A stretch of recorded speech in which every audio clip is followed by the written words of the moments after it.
Turn on the audio, Gary. I forgot the audio at the beginning of that Meta PC commercial. Meta PCs, link below. Cool dudes. Cool dudes. They don't care what we say. They don't care. Neither does Geek Grind Coffee. This is the Nerdrotic Nooner, and it is Hump Day. Hope you all got your nooners and your humps in. But the day's not over yet. You know, you can still do that. You can self-hump if you want to. We don't judge here. We don't judge. Self-coupling, is that what it's called? Lots to talk about today. Not self-coupling. Well, I mean, there's a lot of self-coupling going on in Hollywood, or is it a circle jerk? I'm not really sure. A little bit of both. Sweet Baby Inc. has been exposed. We talked about it yesterday on the Real BBC, but there's another video that's gone completely viral that is just one of the best mask-off moments. And listen, it's all stuff we know. It's just much different when we hear it directly. And by the way, this stuff has been out there for years. It's been on their websites. They've made no secret of it at all. But, you know, yet they want to keep it secret. And they get upset when it's exposed. That's what's fun about it. That's the fun part. That is. And of course, we covered the Major League Baseball, the show video game yesterday, which was hilarious, dude. I love that game. I love that. It's a really fun, like. Are you gonna play as a girl?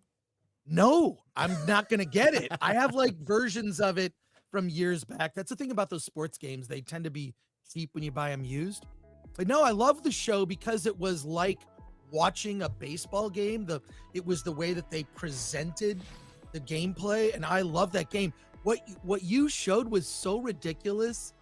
They also have a mode, by the way, where you can play the Negro Leagues.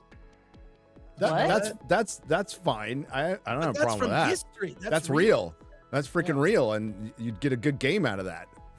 Yeah. You know, that's real. So if I played Gollum or Witcher 3, I'm going off just games I've played, or Diablo, that I believe has a more chance of being real than women playing baseball. Okay. I think a giant devil in a dungeon is more real than women playing baseball. That's all. Look, verisimilitude. But if they don't look like Sydney Sweeney, I'm not sure I care. They'll probably look like women who play softball, which would make a lot of sense. You know, they're built like linebackers. You know? Oh. The women who play softball, Gary. Yes, the lesbians. I've never. Yeah, that's what I was leading to. Just say That's the what I was lesbians. Sorry, I saw F's in the chat. Why? I don't know. I was like, the stream's fine, but it must have been something I said. I'm not sure. But we're also going to, hey, F's in the chat for some Disney projects that were quietly canceled. We don't know which ones, but apparently they weren't good enough. We'll get into it. We'll talk about it. Because that was part of, every time Bob Iger opens his pie hole, it just makes things worse. And God, I'm here for it. I'm so here for it. Also, Kristen Dunst, who is a dunce, said something really stupid. I know. Totally shocking. Totally shocking. And then in a little bit, we have a little cartoon to premiere for you. Little cartoon. So excited for the cartoon. Chris Gore, how the hell are you? I'm doing good, man. Gary, always look forward to this. X-Ray Girl, love to see you and hear you when you're sick. Oh wow. That raspy voice. It's a cool Everyone voice. loves it though. Like the sick voice on anyone, it usually sounds more sultry. Sultry. Yeah, that's exactly right. It's sultry. It's weird because when I'm sick, I don't feel sultry. Or I don't know, But you maybe don't other feel people it. do. You sound No. it. There you go. Maybe. But can I just relate a story just to get this off my chest? I went to get my hair cut last week. I've been getting my hair cut from this guy Wolfgang for years. I love the name, by the way. Wolfgang. Does he make it straight? silky smooth? Oh, so okay, real quick before you get started, straight hairdressers get more tail than any rock star who ever lived. Just want to point that out. They're like the kings of their own little fiefdom. I've seen it. Yeah. He's a pussy hound. You're 100% correct, Gary. He's a straight hairdresser. Women love him. He works at a place where it's all women. I go in and I'm going to the Salvation Army to drop off a bunch of stuff. No, Goodwill, Salvation Army, one of those. And I had like a big bag of like nerd shirts because I just get a lot of stuff. And I'm like, hey, Wolfgang, do you want some of these shirts or hats? I had like Star Trek hats, and I have too much stuff. I'm trying to do a purge. And I say, yeah, oh, here, check this out. I'm going to be taking this to Goodwill. And all the women at this place where I'm getting my haircut say, no, don't go to Goodwill. They treat their employees badly. I'm like, well, okay, I'll take it to Salvation Army. And they're like, no, don't take it there. They hate the gays. And I'm like, I'm not trying to give my stuff. I felt like I That reminds me, I have to don't. No, never mind. But it was like I was in the real world of Twitter. It was Twitter. I was born in the Salvation Army, by the way. That's no joke. Really? Yes. Oh, for real? Yes. Oh my God. Salvation Army had hospitals called Booth Memorial Hospital, which was for unwed mothers, and I was born in one of those. Oh, okay. Oh my God. I wow. thought you legit just was born on the floor of a Salvation Army. No. Okay. That makes more sense. Yeah. I thought Ma and Pa Nerdrotic just found you in a spaceship in a field or something. Well, I don't know. Origin. My but no, it was my just- birth mom might have come from another planet. She's cool as hell, but But it was just a weird experience because I felt like, oh, this is like when people pile on Twitter because you're not doing the right thing and they're trying to mess with you and whatever. And I'm just like, I'm just trying to give my clothes away to an organization that can resell them cheap and or donate. I just trying to donate stuff and I'm hit with this hassle that I'm not doing it right. And it just really irked me. And I was just So- like, ugh. I have a question. Were they younger or were they kind of what age group? Because I find the younger generation were they tend to white be women? like that. Were they white They were women? all freaking white women. Yes, exactly. So that's, Oh. yeah. So donate I know. to Salvation Army because they actually do a lot of good work helping recovering alcoholics and homeless people. And Goodwill is just Goodwill. Do they treat their employees great? It's a Goodwill. I don't really know. St. Vincent de Paul. That's where I did it in San Francisco. It's a good place to donate to. You know who treats their employees great is Panera Bread in California. Oh, So, yeah. Really? you mean Gavin Newsom's buddy, who owns, who's the largest franchise owner in the world, who owns Taco Bell's and Arby's and Applebee's and Panera Bread, who somehow got around the minimum wage hike in California because he knew Gavin Newsom and sells bread on a shelf, which makes it not fast food. That guy? Yeah, I know exactly what you're talking about. Panera Bread sucks, by the way. It's fucking terrible. It's so weird because, like, these kinds of things used to be scandals. Like, oh my God, there's a scandal. A governor of a state was bribed into giving a favor to someone who gave him money. To me, it's like, it's all in the open. Like, it's just right there for you to see. It's a story even on the local TV news, and there's zero outrage. Oh, if it's a Republican, they're all over it like freaking flies on shit. If it's Gavin, they're gonna leave. And like, do I even blame Gavin's friend for doing that? Not really. I mean, yeah, for being Gavin's friend, that's bad enough. But Gavin, I almost said Gavin McGinnis. Gavin Newsom. Very different Gavins. Oof. They might have a similar size pee-pee, but that's about it. Gavin Newsom's a piece of shit. There he is. That's it. Bottom line, he's a piece of crap. He's an auton for the state. He's this little fucking robot that the powers that be can control quite easily. And he's got a lot of people fooled in California, even though there's another recall. I mean, do it. I'd say do it. Go for it. But with mail-in ballots, it'll never win. No, it's not. It's No. not. It sucks. But to me, like, he is literally an AI-generated politician, right? Yes. Make a politician, and he is just a tool, and he stands for nothing. He stands for only what the donors tell him to stand for. And I think that we're just done. We're done with politicians like that. We're just done. F them. Don't you love, like, he did the most harm to Disney by shutting Disneyland down for, what is it? Oh, a year and a half. Disneyland was shut down for like a year and a half. Some ridiculous amount. They were able to reopen with a limited capacity at some point. I'm not remembering. But he did the most damage to Disney. Still backed this dude up. Ron DeSantis, however you feel about him, they were open. Disney World was open earlier, and that was their only cash flow for a little while because theaters were closed. Gavin Newsom also your friend Wolfgang wasn't allowed to work. He was a non-essential employee. My wife was non-essential. Gyms were non-essential. But fast food, Panera Breads could stay open. Oh, and Hollywood was allowed to work through it. All through it. While they were like saying, stay at home. They were all pro lockdown because they were able to work through it. Well, I might have gone to Wolfgang's place and just paid him cash. That may have happened. Yeah, there was a lot of speakeasy hairdressers going on. Yeah, yeah. Because F this. Ugh. Man. Yep. Let's not forget that. Let's not forget that.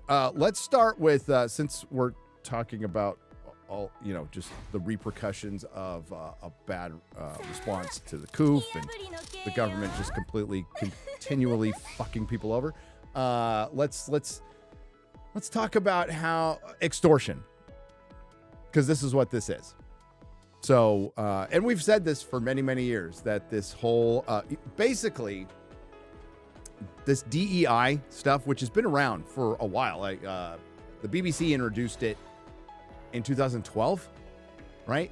So these policies were in some places there prior to that. I would say mostly in Silicon Valley, but as far as the big corporations, studios, media, I'd say around 2013, 14, 15, it started creeping its way in. It is now law. It has now become policy. Sweet Baby Inc., we've talked about them a lot. They are just one facet of this. Yep. With an arrogant CEO that went out and ran her fucking mouth, and now she's paying the price. Now she's paying the price. And it's hubris. They thought they can get away with this shit. And quite frankly, they have. They have. Well, this is the game version of a sensitivity read, which is something that they're trying to. It was like a month or so ago. We did this, we showed this video that showed a bunch of people talking about how important it is to do a sensitivity read. And really, if you think about it, filmmakers like Quentin Tarantino, so many filmmakers would not have a career. Kevin Smith, they would not have a career have existed if the thing of a sensitivity read was considered a requirement to make a movie. And that's what this Sweet Baby Inc. was. I watched Gundam's video. I watched Side Scrollers. So I was watching a bunch of stuff to just get up to speed on this. This is horrifying. And it's being done right in the open. And the person on Steam, I forget the guy's name, the person on Steam who put together the list, here's all the companies. It explains everything now. And the way these companies function, it's like it's not just a grift, it's a shakedown, it's bribery. It's, what was the woman's quote where it's like, well, we're gonna play it. We're gonna play it in just a moment. We're gonna play it. Okay, good. So what it is, Chris, you're right. It's a shakedown. It's extortion through the corporation's cowardice, because it's risk averse to go this route. It is less risk averse to call half of their audience or potential paying customers bigots because they're Republicans than deal with this in their eyes. So I blame everybody. I wouldn't say I don't blame the companies. They got shook down. No, they know they're getting shook down, and they did it anyway because they did they ran their analytics, and they thought, well, it's less risk averse to just call half our audience bigots. Now they're paying a heavy price for that. And that's what this entire year is going to be, by the way. It's going to be the consequence year for entertainment, for games, especially for Hollywood. It's my next video coming out. But especially for Hollywood. Dune's doing great. They're fucked. They're completely fucked this year. After Dune, and by the way, I saw it for a fourth time yesterday. Me too. I watched it as well. Oh, you watch it again? On 70mm this time, though. Ooh, okay. I haven't seen it on 70mm yet. How was it? Oh my god, it was like I couldn't even see the edges of the screen, and so it felt like it was right in my face. And the sound, but yeah, well, I was on the D-box chair. I don't know what you guys call it in the States. 4D. 40X, yeah. 40X. The first time, and that was really awesome. But then the second time, it's like you don't even need those chairs because the sound just vibrates through you. Yeah. I saw it in Screen X. Have you ever heard of that, Gary? Not making a joke about that. Okay. All right, good. Yeah. 40X or Screen? So there's 40X, which I'm planning to see it at least a couple more times. I've seen a movie. I'm pretty sure I've seen one. Oh, Screen X is the side one, right? That's the one where it's on the side. I saw the 2009 Star Trek like that. Yeah, I've seen those. I use that. Yeah. Was it good? Weird. It's really weird. I like it. It's weird, but for certain scenes, I like it because I'm looking around. I'm like, that wasn't in the movie. They created what they think was happening on the sides. It's got to be some software they use for some of it. It's not the entire movie. It's not 100% of the movie. It's a little over the third of the movie, but every action scene, and it was freaking cool, actually. Like when Paul rides the worm, it's like, it's all, you're just surrounded by They're going to desert. need to do stuff like that to survive, and it'll be, well, we'll get into it. It's called premium format. Could you premium pull up that The video? the video, please? I'm sure most of you have seen it, but let's go over it again, shall we? Yeah, let's do it. Ugh. This girl's so This is from, by the way, March 2019. 2019. Wow. 2019. So this is when it's in Drinker's video. Anita Sarkeesian, and we showed it, tweeted out in 2019, basically the same thing to CD Projekt Red. Like, hey, I wouldn't want anything bad to happen to you. You got a lot of accusations going out there. You need, right. I'd hate for something to happen to your business without some protection. You know, it'd be terrible. And then we get this right around the same time. If you're a creative working in AAA, which I did for many, many years, put this stuff up to your higher ups. And if they don't see the value in what you're asking for when you ask for consultants, when you ask for research, go have a coffee with your marketing team and just terrify them with the possibility of what's going to happen if they don't give you what you want. Pause for a moment there. Just terrify them. That is Threaten them. sickening what she just said. It's literally that's like the mafia uses tactics like that. Right? Yes, they absolutely do. But let's take it a step further on how sickening it is, because this is a grift. Make no mistake, this is about money. So this marginalized person of color is using, and this is their language. I don't believe people are like that, by the way, and I don't use that language. This marginalized person of color is using other marginalized people of color for her grift. Whether she believes it or not, doesn't matter. That doesn't change the fact that she is using identity for this grift. That's what makes it doubly evil. And the fact that, like, people don't notice this, people in charge of giant corporations either look the other way or don't notice it, shows the real problem we have. People are so afraid to look bad and look racist that they'll accept a racist using other people's races to line their fucking pockets. Yeah. I don't know. I was sickened by all this, and there's other clips and whatnot, and other Gundam did a really good deep dive, but this stuff is, I mean, it's happened in the entertainment industry, maybe more quietly. GDC is something I have a good friend, my buddy, has a mobile gaming company. He buys games from overseas, he converts them to US format, and so he goes to GDC. He's seen this stuff happen even earlier. So this is 2019. All this stuff was happening even before that, and it's disgusting. It's disgusting. I remember, and I remember when it was creeping in to comics, right? And it was in 2007, 8, with, you know, and I saw it with I'm blanking on his name now. God damn it! It's a Greg Rucka. Greg Rucka wrote a Wonder Woman and a Wolverine. And the Wonder Woman, I mean, it wasn't as bad, but it was just fucking, it just angered me. Wonder Woman chastises the Flash for putting out a forest fire. Because she's all, forest fires are natural and they're part of the ecosystem. And I'm like, fucking shut up, bitch. But the worst one was Wolverine complaining about guns. What? At a gun show. Yeah. The guy who's got like a Conan body count is complaining about guns. And I'm like, what the fuck is this? What is going on here? So yeah, I saw it creeping in even back then. Wow. Yeah. But let's continue. Oh, it's just a loop of it if you want Okay, to. it is. Oh yeah, it's only 20 seconds. Okay, that's all we need to hear.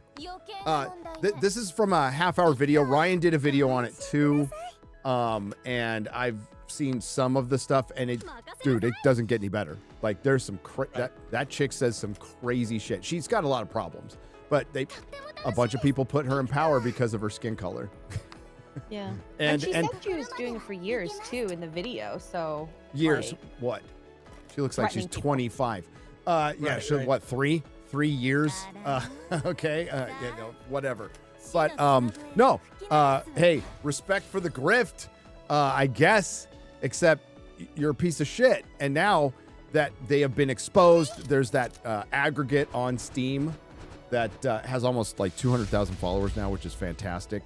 And then the Sweet Baby Ink people were going after other people for trying to expose them. And it's like, wow, if you felt so strongly about these beliefs, you'd be shouting them from the rooftops, from the mountaintops. There'd be no shame to your game. Why is there shame to your game? Why are you protecting your tweets? Why are you trying to silence people? This is the problem I have is that I love active debate. I love to talk to people. I'll talk to anybody. I don't care. We don't need to agree on everything. It doesn't matter to me. Yep. But the fact that they're unwilling to have the discussion and the debate is telling. The other thing is I blame less them. It's like that tactic of scaring someone about the possibilities of what could happen if you don't hire their company. So that tactic, fine. I blame the people writing the checks who are like, oh my God, well, we should sign up with this company. Instead of brushing it off like, you know what? We've been making games for years that make a lot of money. This is not going to add on. But Hollywood has consistently bent over to these grifts. They bent over with COVID compliance officers, an actual credit on a movie now that you'll see with a lot of movies of a certain era and probably still now. So you got COVID compliance officer, intimacy coordinator, DEI. Yeah. I mean, Hollywood is bent over for all of those. None of those things have anything to do with making a good film. And then the worst part is the HR department's dictating jokes that can or cannot be told about certain ethnicities based on this. Shut the F up. Shut the F up. So let someone like a Chris Nolan or Tarantino or whatever write their thing, or Denis Villeneuve for that matter. Well, Quentin Tarantino's quitting after his next movie. He's done. Yeah, after you think it probably has something to do with, just I'm sure he wants to end on his own terms and stuff, but I bet you it has a lot to do with the environment in Hollywood too. Well, I'll tell you this, so I was having a conversation with Robert Meyer Burnett. There you go. RMB. Good guy. We saw Dune at the fan screening a couple weeks ago, and he's talked about this. You should get a direct from him, but he said that he does this show where he talks to like wardrobe and costume designers. It's like a separate show on Campia's channel. It's like Designing a Hollywood. dive into the craft. Yeah, it's deep dive interviews for nerds, right? And a lot of people in the industry, veterans, are just thinking of leaving because even at those levels, look, you work on a film set, there's a way that things go down on a film set. It's 18-hour days. It's incredibly stressful. You're sleeping 5 hours best a night. It's intense for months. And then you get a film made and boom, but it is on a film set. Blue humor breaks the tension. Joking is a way to just get along with people. You worked for a car company, Tesla, right? Like, look, I've never worked for a car, but I've worked on cars and motorcycles just for fun with my friends. We always just sort of goof on each other. There's that sort of like, can you hang? And this new generation they brought in, they can't hang. And they choose to be offended. What is that quote? If you choose to be a victim, you become your own oppressor. Yes. Right? It's absolutely choice. True. It's a choice. Absolutely. Yeah. It's we've all had friends like this, and that's why most of them aren't my friends anymore. But but we've all had friends you had to walk on eggshells around, right? And that's the worst thing. It's like, that like now we're in a culture. We're in a culture, the victim culture, where you got to walk on eggshells. Nobody wants, and they want you to be uncomfortable. That's part of it. I didn't read The Art of War, but I know there's something in there to the effect that you always want to keep your opponent. You don't want them on solid ground. You always want to keep them backing up, right? That's what this is. That's what this invasion is. This invasion of all of our institutions has been. And thank God some people are just saying, "Fuck this." I'm not going to walk on eggshells anymore. I'm going to say what I want. I don't really care what happens because I'm tired of you. I've read The Art of War by Sun Tzu. It's really good. Sun Tzu, but like I mean, it's a lot of it is about like farmland and this Yes, and like how yeah. to. It's like That's why I couldn't get through it. A lot of it is like resource management. I read the audiobook. God, I forget the guy who read it. It's a really good voice, so it got me through it. But like, it's a lot of it is like resource management and just like taking stances on things. The art of And war. Have a lot of guns and food. The end. Right, but like that book was recommended by, what was his name? Mike Ovitz. Do you remember Mike Ovitz in the 90s? Yes. He was he was like head of CAA, and he like made all of his agents read that book. And it's great strategy. The thing is, there's no one in the corporate or what they call the C-suite or whatever that is willing to have a backbone and stand up to these people. And then you've got companies like Japanese game companies with that. They're coming out with that movie. What's it called? That game Stellar Blade. Stellar Blade is coming out with that super hot Asian lady. That is Good based luck on a taking real away lady. boobs from Japan. Good luck with that. They will die on those hills. What's that game Literally. where they used to play volleyball? Was it Dead or Alive? Dead or Alive was the video game where that you just play volleyball and it's a bunch of girls in bikinis. It's a Japanese game. I'll look it up now. That sounds like a kind of game I could I play. feel like you're gonna get something else coming up. Yeah. Be careful with those searches. I asked Dead or Alive. A couple of weeks ago, I asked X-Ray Girl to do a certain search. Her history's probably jacked up forever because of I that. think I did it on a guest account. Thank God. Yeah, do it on like incognito VPN. It's just video games here, but it is Dead or Alive. It's a series of games. I played them. Like, it's a fighting game, but they have games where like they go and they play just volleyball. I mean, what is Stellar Blade? I think is the name of that game. I have pre-ordered. They still know how to have Blade. fun, probably because they're a super repressed culture. But they know how to have fun, and that's what a lot of all the activists don't. No activist is fun. There's been no activist who knows how to have fun. They're all really fucking miserable people, and they just want us to be miserable. Fuck that. I'm gonna laugh at them all the way to my grave. It's fine, but it's comical that they, they don't think these videos are going to get out.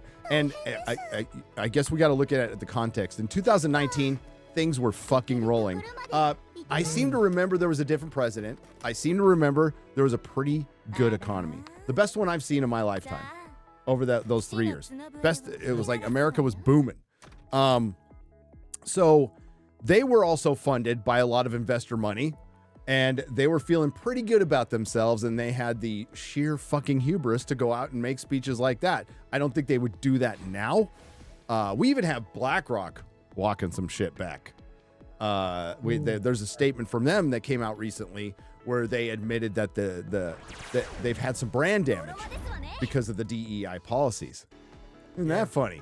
Isn't that funny? Right after Disney had to come out and admit that they've had some brand damage for basically the same thing. So they're not that proud of it now because we're in the consequence stage. You talked about all those extra jobs at Hollywood we have now. Yeah. COVID compliance officer, intimacy coordinator, DEI stuff, because Hollywood needs more middlemen, and now everybody's getting laid off. There's been 2 strikes. There's another one possibly around the corner that, and I asked you, and I think it actually could happen, and it would shut down Hollywood again. I don't know how long it would last. I have a friend in IATSE, and he's like, the whole idea was that the IATSE stood by the WGA and stood by them. And, they suffered too because they weren't working. Yep.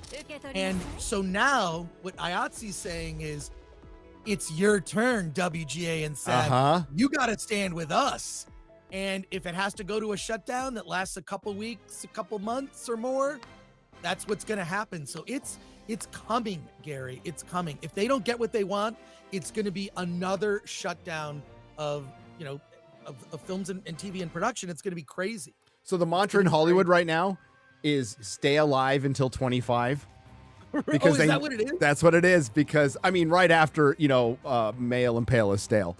Stay alive until 25, and if they shut down even for a month, they're screwed.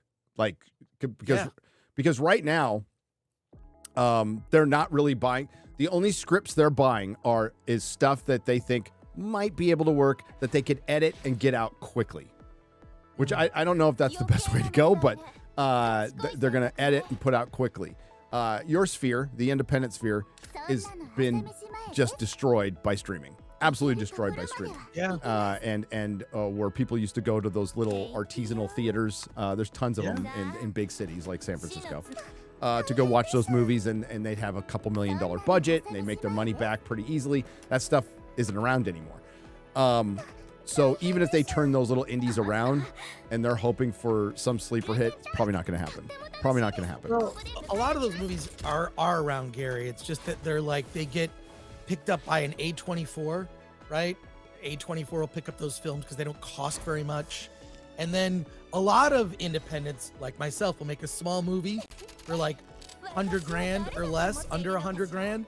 And then that can be monetized. So the market is kind of shifting. But it used to be these small indie movies, or even like that movie that, Sydney Sweeney did, Anyone But You. It was super cheap to make. It's a romantic comedy that could have been made 20 years ago, 10 years ago, and they made it now. And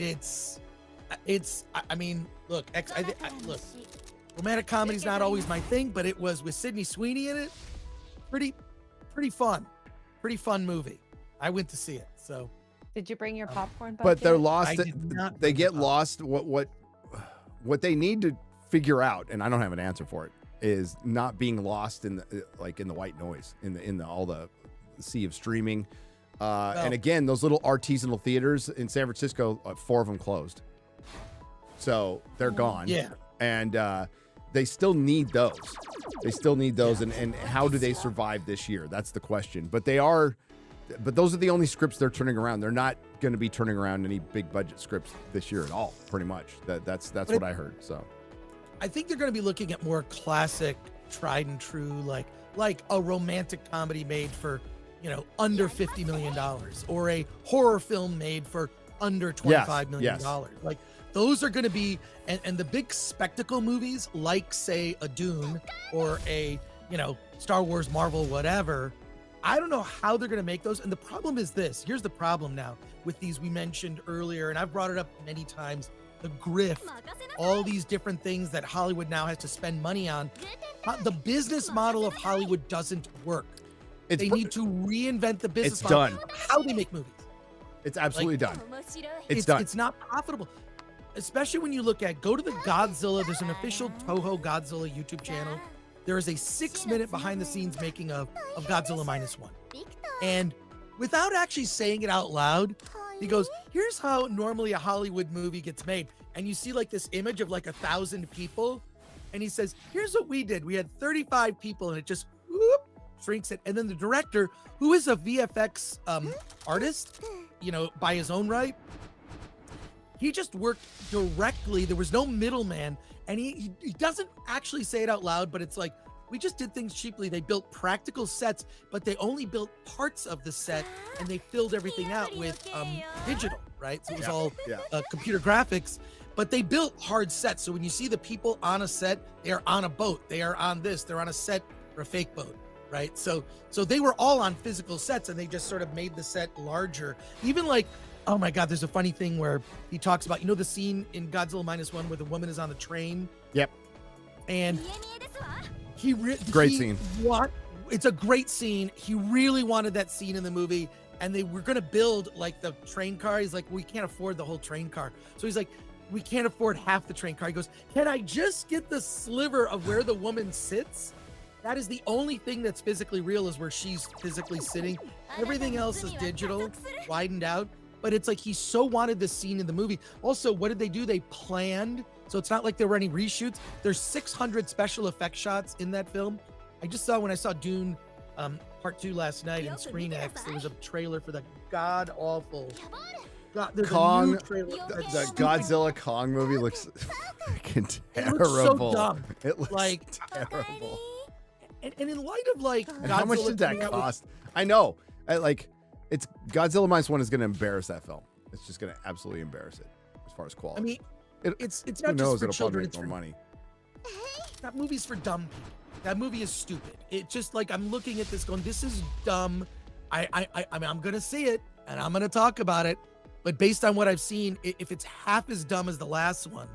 But I remember when the last one came out, the last one actually did well. It did well. It did. It did well because there was nothing in theaters, and it was theaters were reopening. They had the social distancing, all that. Yeah, they're gonna have like Ghostbusters as competition, but not much competition. I mean, except for the wait, American Society. Gary, I put in the private chat the American Society of Magical Negroes. I don't know if you want to share screen with this, but I found the shirt that you should wear when you're Do you doing want your me to review. share it? Why not? There's different versions of it. I was gonna wear a Black Panther costume. Is that? Oh, There you that's go. even better. I think Ryan should wear his Black Panther costume and you wear this. There's also this. Wait. Oh, the different colors. Look at this. Oh, I You think do I white. like I one. can't wear white. I can't wear white. Why not? I think I might Just get the don't wear gold. white. I think the gold looks I think really the gold looks good. nice actually. All right. That's it. Do Wakanda girls wear forever. this? I don't Yeah, know. oh my God. No, it's unisex. It's unisex. So X-Ray Girl, you could get one. I might. Oh my God. It's so Yeah. Movie is That gonna movie be could out weird. I think the 20th, right? And No, that movie comes out, I believe, on the 15th. on the so we can 15th. You're try to- right. You're right. Yeah. When yeah. does Oh, X? I When thought does it was the 20th. Did the dates change? No, 22nd is Ghostbusters, 29th is Kong, 15th is Magical. what's coming out 20? Oh, is that X-Men? I was getting my. No, I think it's Ghostbusters. It's the 22nd. Oh, gotcha. Okay, gotcha. March 20th. March Oh. is slammed with It's big slammed. movies. It's March has why? more releases than June. Has more It's big release. weird. It's really well. You know what it is all those Dune, all those movies were delayed from last year, so they had to get them in the very next quarter. That's my belief. so. You know, I have nothing to back that up, but it makes no sense to not wait just until the summer, especially with Ghostbusters. You know, Ghostbusters was a Ghostbusters summer was a summer movie when it came out in '84. Dude, that song was playing the entire summer, like on every radio all the time, and we didn't get tired of it. Yeah, So. yeah. But We didn't get tired. I don't know. I'm mixed on that one. It's like, Patton Oswalt, come on, and Jolly, not Johnny.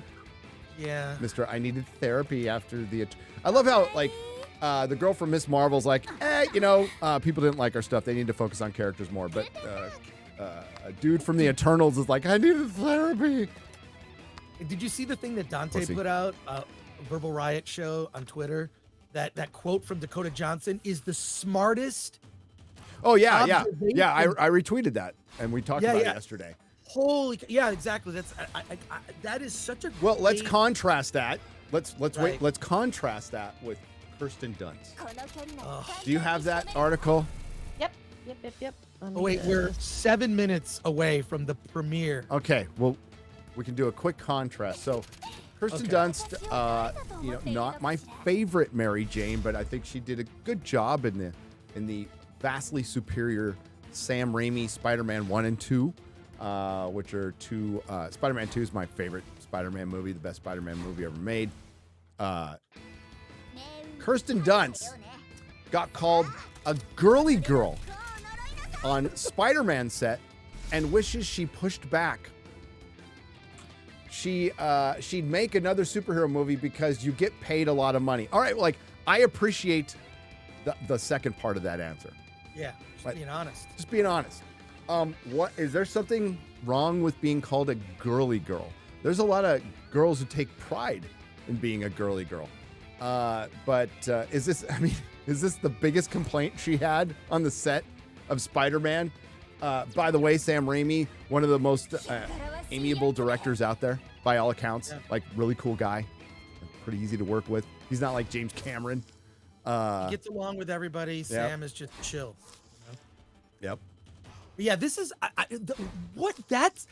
I don't know. Was that like Yeah, the she's in person Civil who- War, chat. She is in Civil Right. War. Yeah. I mean, look, these days she could be called something else and it might not be as flattering. But I'll just say that girly girl, is that something she wishes push back for why? She's still obsessing over that. On the set of that movie, she was called a girly girl. and 22 years ago. who cares? Is it that offensive to be called a girl when you're a girl? I didn't even know that's an offensive thing to be called, like a manly man or a girly girl. The only like, time I've whatever. heard that is from other women. I'm a girly girl when they try to pull the girl card. Yeah, they What's do. wrong with that? I just am like, what's the wrong with it? I want to be Maybe she's equal, having except regrets. when you have to kill that spider. Oh, Alan Ing says he's heading through your neck of the woods. He just discovered a Buc-ee's. He's sending me photos. Oh, you need to Enjoy stop shopping. in the citadel of capitalism. Holy cow! He's sending me. Alan just texted me some. You've never been to a Buc-ee's, Chris? I've never been to a Buc-ee's. No. Oh, well, What is it? Is it like a Walmart or? No, it's the Walmart of gas stations. It's a gas station. Nice. Yes, too, I've from heard what of I've it. seen. It's a gas station with and they're building the New Braunfels. They're building the biggest one of them all, and there's like 100 gas pumps. There's practically a grocery store in there. There's a restaurant in there. Their barbecue is freaking amazing. They got these little tacos that are amazing. Everything. They got everything. We should go. We should go. And it's fun. You walk in there and there's like a good vibe, you know? It's like, Wow. we love capitalism. It's like, oh, I'm home. I'm home. How are the bathrooms? Because gas Clean. stations. Really nice. Clean as hell. Absolutely Wow. spotless. Oh, and their urinals have like little, like not just like little plastic barriers, full walls in between. So you get a little, Ugh. So you have a stall for a urinal? That's so cute. I mean, Love essentially, it. you know. I love it. That's great. Okay. So you want to scroll down a little bit? What does she want to provide some context to this? Right. Let's see. Kirsten Dunst said in a new interview with Marie Claire that she's finally at a stage of her career where she no longer feels nervous. Is her career really going that great? I mean, I haven't seen her much, but that's good. That's good. Speaking her mind, adding, I feel at home sharing everything on set now. I don't know if that's necessarily great. I don't need to know everything. It's a big change from Dunst's experience on the Spider-Man set decades ago. The scandal! As a young actor, Dunst didn't have the confidence to speak up when things bothered her. Case in point, briefly being repeatedly called a girly girl on the Marvel set. Good God, how did she survive? How did she survive? Her male oppressors were calling her a girly girl. It was a joke, but on Spider-Man, they would call me girly girl sometimes on the walkie-talkie. We need girly girl. It's just, that's nickname. dudes. Yeah. It's so dumb to get offended by that. Whatever. Do you know, like, occasionally, like, the FNT, we'll just text each other and go, you're gay. Or say something much worse, just out of the blue. He is- Because it's Yeah. funny, okay? Yeah. Much worse, to be honest with you. He didn't grow up with brothers, clearly. Yes. It sounds like this writer from Variety is just looking. I mean, it's quoting an interview from another media outlet and then putting it in a context like this is a story. So this person is digging something up, but it is dumb. It's pretty Websites are fucking dead, dude. This is like, Yeah, they are. They can't die quick enough. They really can't. Did you see the Screen Rant headline that Nerd Cookies is in the chat? What's up, Nerd Cookies? Hey, Nerd Cookies. God, she retweeted. It said something to the effect of the Dune 2 post-credit scene starts 45 minutes before the end of the film. Like, what the fuck does that even mean? That's stupid. That's pre-credits. Shout out to But Nerd whatever. Cookies.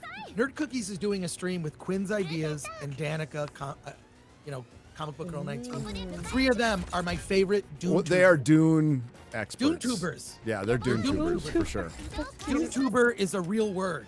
I know And I Quinn's just made up. from his Song of Ice and Fire. But Yeah. Dunst added that she didn't say anything. She also said it was a conscious choice not to capitalize off of the Spider-Man thing and become a movie star. Okay. I don't believe that at all, but that's enough. Right. Okay. So, I mean, she's a dumb actress, whatever. But yeah, I think you made the better point that this is, that was the Hollywood Reporter. Was that Variety? Hollywood Reporter? Variety. actually. Fucking same thing. They're owned by the same company. Citing another article from a magazine to make an article that's absolutely nothing. But if we want to find, I retweeted it. Dante's tweet, Verbal Riot's tweet of Dakota Johnson completely getting it. So right after Sydney Sweeney, very popular. I'm sure it's her talent, her assets. But, you know, she trolled Madam Web on SNL, which was kind of funny. But then you get this. You get this. X-Ray Girl, you're going to have to read it because, like, the print is too small for me. Okay, that's fine. So does it bother you when people write nasty reviews? She says, unfortunately, I'm not surprised that this has gone down the way it has. They ask, is there a reason for that? And she says, it's so hard to get movies made, and in these big movies that get made, and it's even starting to happen with the little ones, which is what's really freaking me out. Decisions are being made by committees, and art does not do well when it's made by committees. Films are made by a filmmaker and a team of artists surround them. You cannot make art based on numbers and algorithms. My feeling has been for a long time that audiences are extremely smart, and executives have started to believe that they're not. Audiences will always be able to sniff out You can say shit. Bullshit. I'll say it. Bullshit. Even if films start to be made with AI, humans aren't going to be effing Fucking. wanting to see those. Yeah, thank you. Okay, but it was definitely an experience for me to make that movie. I had never done anything like it before. I probably will never do anything like it again because I don't make sense in that world. And I know that now, but sometimes in this industry, you sign on to something and it's one thing, and then as you're making it, it becomes a completely different thing. And you're like, wait, what? But it was a real learning experience. And of course, it's not nice to be a part of something that's ripped to shreds, but I can't say that I don't understand. Freaking absolutely based, brilliant response. Hollywood would still be in trouble, but they wouldn't be in the trouble they're in this badly if the actors just responded and the directors, if James Mangold had responded to Indiana Jones to set, like, all you have to say is, I did the best I could. We had a really hard-working crew, and I hope you like it. Yeah. That's it. That's all you need to say. That's all you need to say. But they're in this exposes a bigger problem. And it's I think it's the reason there's a fellowship of 199 and these media outlets are dying and Hollywood is dying is because while certainly writing by committee, running it through algorithms, I would argue that their algorithm is flawed because it's corrupted by DEI. If they just ran a normal fucking algorithm, they might actually do better. I'm not saying it's great, but they would do better. But they're running a flawed algorithm by forcing in things that people don't want. DEI is segregationist. That's what it is. It's segregationist. It's antithetical to art. It's antithetical to life. And we've talked about it before. But the one major factor that nobody talks about is the audience. You pissed off half the audience. You pissed off half your customers. So you can retool the algorithm. You can go back to basics. And they probably will, or some will try. It is never going to get all of that audience back, ever.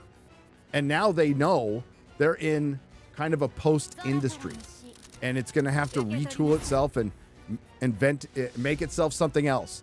But it'll never be the primary form of entertainment that it was, even in 2019. It will not reach those heights again. It won't. No, it's almost like movies are becoming culturally not as relevant. Yes. It's that just the way it is. Games are more relevant. YouTube is very relevant.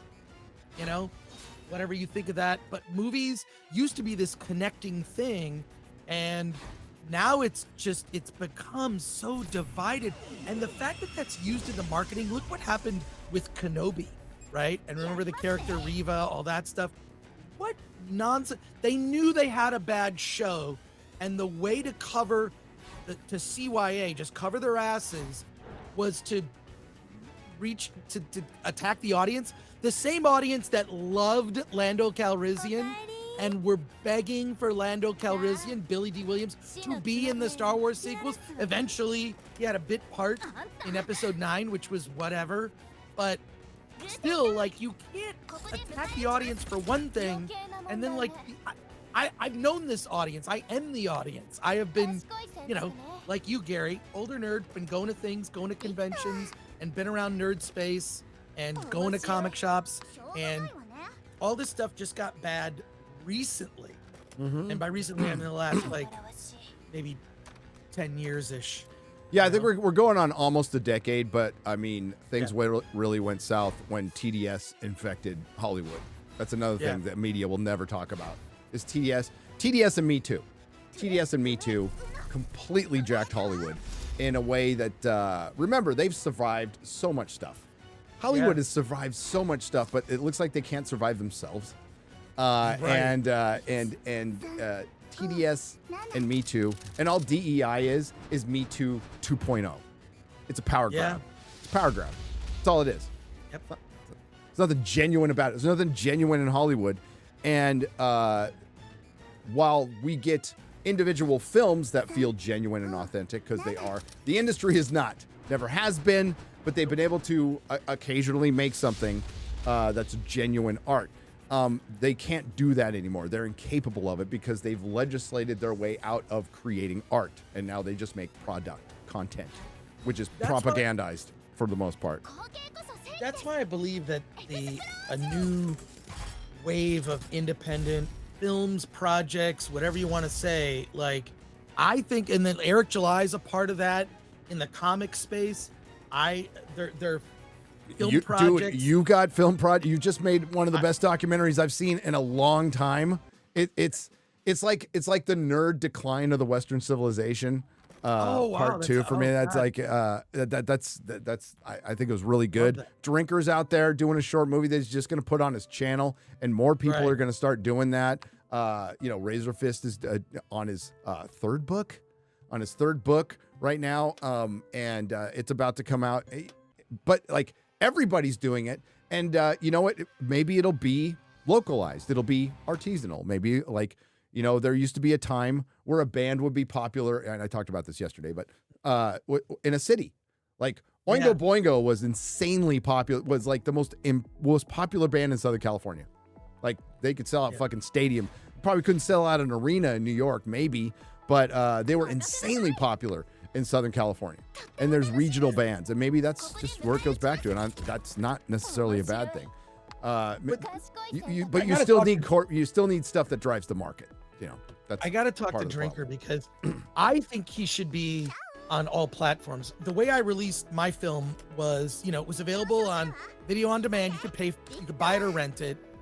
Then it was on free platforms later, and then I put out the blue.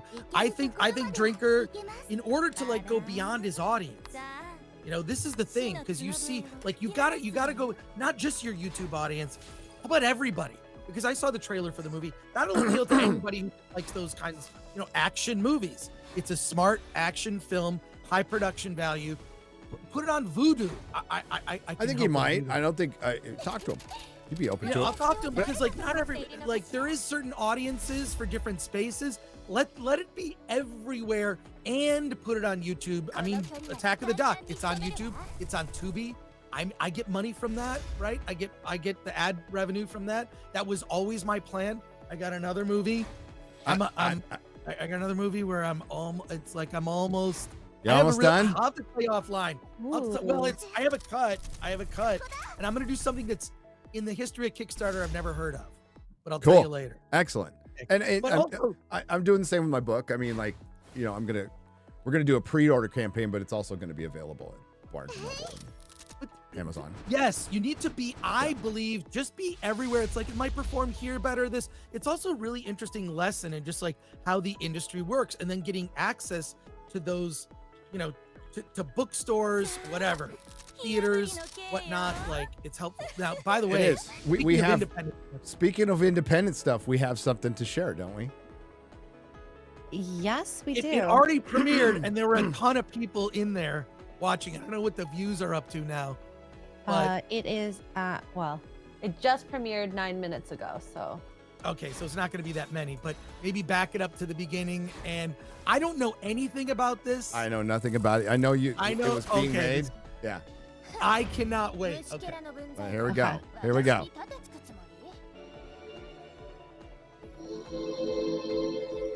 Lord of the Rings for me is my top fantasy series of all time. Oh, really? Freaking Canadian internet. But he captured the heart. Exactly what Rings of Recycled Why don't you Fantasy restart didn't it? do. Restart There it. was no Restart heart it. there. Restart it. Restart it. Let's give it. Give it.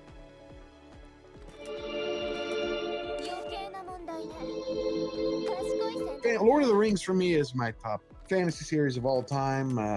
But he captured the heart. Exactly what Rings of Recycled Fantasy didn't do. There was no heart there. By injecting, say, identity politics into a story, and it doesn't work.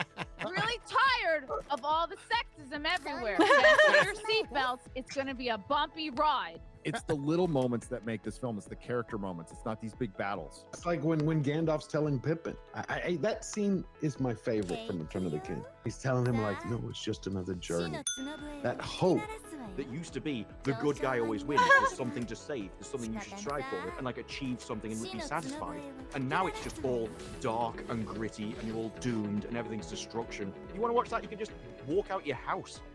The orcs are at the doors of the keep though, and like Theoden just gives this incredible speech, just short, and he just like forth Erlingus, and out they go. Just Mine is when Treebeard sends out a call and leads the last march of the Ents to Isengard. Chills every time. It's a good scene. kind of, this is like bittersweet, but just like when Lord of the Rings came out and I saw it, I was like, holy shit, the power of movies. We're in such a good position. This is gonna get great. Like the more time goes on, the better it'll get, right?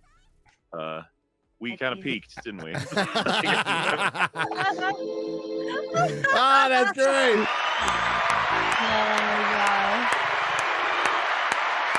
Oh my Oh my god. god! Oh my god! So Check who out is his Candace? channel. I think I saw Baggage Claim. I saw Chrissy's in there now. Disparu, Mauler. Oh my god! So oh god, that's. In fact, I if I stop my cam, I made my character. That's my little awesome. Avatar. That is awesome. Oh my God. I'll share that later. So thanks everybody for supporting and thanks for making that. That is, Give that a like. This is so weird. Good job. This is surreal. It's surreal. That's weird. Well, there's a third one apparently that's coming. There's a third one coming. So there you go. A few years ago, I was just working at Tesla, making videos. Here you are. I didn't think any of this shit would happen. Oh It's my crazy. god, that's So awesome. thank you guys. You're awesome. Hail to the fellowship.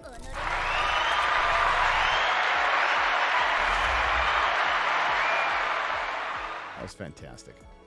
Absolutely fantastic. And yeah, that's where the future is. By the way, I don't know how much you want to say. That's a former animator at Family Guy, Rick and Morty, The Simpsons. The Simpsons. Yeah.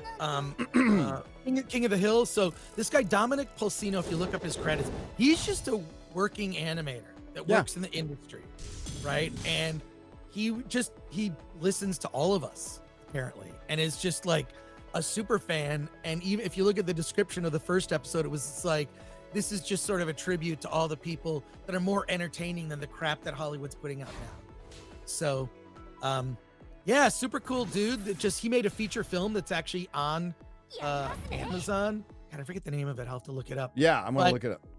But it's I'll find it. He just is a fan. It's just like, I don't know, I'll just do this as a goof. I mean, obviously it's limited animation, but like I talked to him about it and he said that like the fact that he could turn that around so fast, that's right. That's pretty brilliant. That's pretty brilliant. But it's like kind of a talented guy. How do you monetize? You know? Oh, how does he? Yeah. I think he can. I don't know how his writing is, but he's free to monetize the hell out of that. He could just clip our stuff all day long if he wants to keep doing that. I got no problem with it. Here. Did a feature. I found it on Amazon. But how does he keep making that stuff? And he can find other ways to make it too. And I mean, you don't want to live by hoping to go viral like that, because that's not, you know what, go play the lottery then. You have just as much of a chance.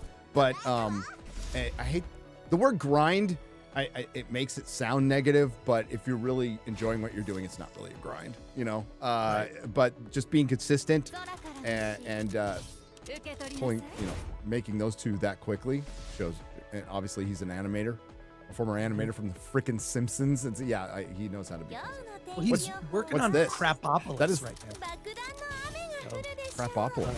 Krapopolis. I've never heard. I think it's on Fox, but he did the movie that he did that's on Amazon. It's free, part of Prime. Is Lovesick Fool, Love in the Age of Like. It's kind of done in the same sort of Love in the Age of Like.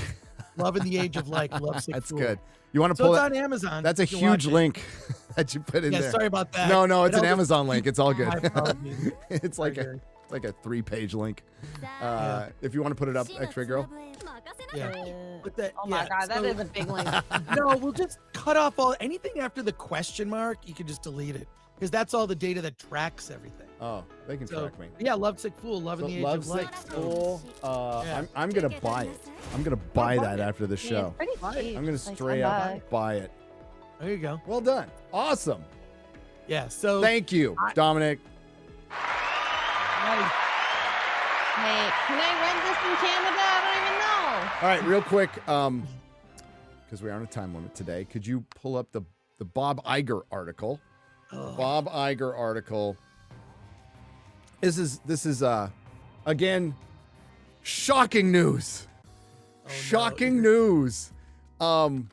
Disney has killed a few projects amid studio overhaul, says Bob Iger. We've not been that public about it. Okay, I have a question just off the top of my head. I'm sure you all have the same question. If there is projects that weren't good enough, how did Echo and the Marvels come out? And do some of the projects rhyme with bar schmores? Right? So, How is the Alkalite still coming out? Okay. So let's keep in mind that the same people who created the problem are expected to fix it. Okay. Disney CEO Bob Iger said the studio killed a few projects already that we just didn't feel were strong enough. Last time I checked, Snow White People. is still coming out. As the company tries to reverse the box office slump, we're doing a lot. When we talk about improving our film slate, there are really 3 approaches. One is you have to kill things you no longer believe. And that is not easy in this business because either you've gotten started, you have some costs, it's a relationship with either your employees or with a creative community. And it's not an easy thing, but you got to make those tough calls. So are they going to announce what projects? Because the thing is this, I do not recall ever a project that Kathleen Kennedy announced from Lucasfilm that has ever been announced that it's not happening. He's announced a lot of things that are happening. What happened to the Lando? There was going to do a Lando movie or a Lando series. What's going on with that? I think their policy is they have no intention, and you've talked about this before with these like deals they make with directors. Like after a deal and Bilal were fired from Batgirl, they were offered like a little producing deal or something like that. And they're given an office and they're forgotten about, where they can pitch stuff, but they're forgotten about. And it's a way to placate, right? So I believe I know Lucasfilm's philosophy is, yeah, we're going to announce a Rian Johnson trilogy with no intention of ever releasing it as a marketing tool to sound like it's a vote of confidence for The Last Jedi. And for you sports ball fans out there, you know what the vote of confidence means for a coach, that he's going to get fired pretty soon. So the Lando TV show was given to what's-his-face, Donald Glover to develop as a movie that they're never going to fucking develop. Rogue Squadron. Did they ever announce it was canceled? They just quietly let it go away. And that's what this happens. They delay it long enough to where they hope you forget about it, and it just never happens. Oh, it's still, 20 years from now, Kathleen Kennedy will still be running Lucasfilm. She'll be 92. And Rian Johnson is like on his 16th Knives Out movie that, people in San Francisco like to watch and think it's smart. And he'll be, once I can fit it in my schedule. That's pretty much what they're going to do. Yeah, I'm just curious of some of the Star Wars projects, because I feel like Kathleen Kennedy can announce anything she wants in order to... She does. Well, in order to get the money to do something, she needs the parent company to approve it. So she can't just do whatever, right? And the Acolyte, I think, is going to be god awful. When's that? And did I hear June. and House of the Dragon is June too. It's right? coming out the same month as House of the Dragon. Oh, that's going to be a good month. Oh. I'm going to have to. Yeah, House of the Dragon's not far away. I can't wait for it. Yeah. How'd they get it out so quick? Well, HBO knows what they're doing. So they use I mean, like, however you felt, listen, Game of Thrones, the last 3 seasons were essentially dog shit. But, like, as far as costuming and set design, top notch. Like, absolutely top notch. They were a machine, a well-oiled machine. They know what they're doing. And they have a competent showrunner who's actually run shows before. So, they got to turn around. They also lessened the episodes to 8 from 10 so they could turn around because HBO recognized you can't have these prestige series come out once every 2 years. No matter how good it is, you're going to lose audience. You're going to, like, hey, I love freaking Tulsa King. The fact that it's taken 2 years to produce like a season 2 for that, which turned out to be good news, by the way, because they got rid of their Sopranos writer. He left, but they took so long that he came back, which is good because the writing was really good in that show. Okay, back to this. He said, we've actually made those tough calls. I'm dying to know what they were. We've not been public about it. He didn't name names today either. You have to look at everything you're making that you believe in, and you have to take a position that good is not good enough. That would be everything you've produced outside of Guardians of the Galaxy, and that was just good. It wasn't great. And by the way, which is the only movie last year, correct me if I'm wrong, and other people said this too, but the only movie last year that turned somewhat of a profit that they released in 2023. You have to basically strive for perfection. You're a long way from it, buddy. I would go for the saying we have here: progress, not perfection. Except for them, it's progressivism, not perfection. He said during an investor Q&A, Disney has had some misfires at the box. You know what I'm saying? Misfires. Is that what you would call them? I'd call them disasters, but okay. At the box office, including areas where it's dominated for years, like animation and superhero fare. But it's been 4 years. Time, for one, long drought for Hollywood. So since 2019, it's been 4 years. 4 years, they have not been completely back. 4 fucking years. And that's because of a strike. That's because of their reaction to COVID. Even though they were allowed to work through COVID, they still managed to use it as an excuse. It's kind of weird, kind of strange. Including Disney had some misfires, blah, blah, blah. With activists, if they just said with activists and left it there, that would be your problem. But they're talking about Nelson Peltz, the activist investors who are using, as I would say, the activist fighting investors are using as one cudgel as they push to get their outside candidates onto the Disney board. A lot of people think it's audience. And then in parentheses, superhero fatigue. No, I mean, yes, there's superhero fatigue because you have superhero fatigue. It's not audience fatigue. It's woke Hollywood fatigue. It's not audience fatigue. No, it's not. It's woke Hollywood fatigue. There are great films, and if you build it great, they will come. He noted that he had made he noted they made $30 billion on 33 films, which were, again, 4 years ago. What have you done for me lately? We've got to return to something akin to that. Oh, you mean making good stuff and being successful? Well, good luck, Bob, because all you did was systematically destroy what was successful, Star Wars and Marvel, and you've shown no ability at all. But later on, he talks about, in this article, he talks about sitting down. By the way, I don't believe this for one fucking second, but he talks about, and I have said a lot that none of these executives watch their own shit. They don't. Yeah. They fucking don't. They have meetings. They go to golf. They go fuck their mistress, and then fuck their other mistress, and then they go home to their wife and ignore her, and they play golf, and that's what they fucking do. They don't watch their shit. Bob Iger in this article says he sits down with the creatives and believe me, no creative is going to like this, and watches the movie 4 and 5 times and then gives them notes. The Weatherman. I don't even believe that. Look, a lot of these executives, when they reach certain levels, they don't even read the screenplays for the movies that they're responsible for. They'll read the coverage, which is they get some young intern or someone at a low level to read the script and write the coverage, which is a 1-page summary of what happens in the script. So, yeah.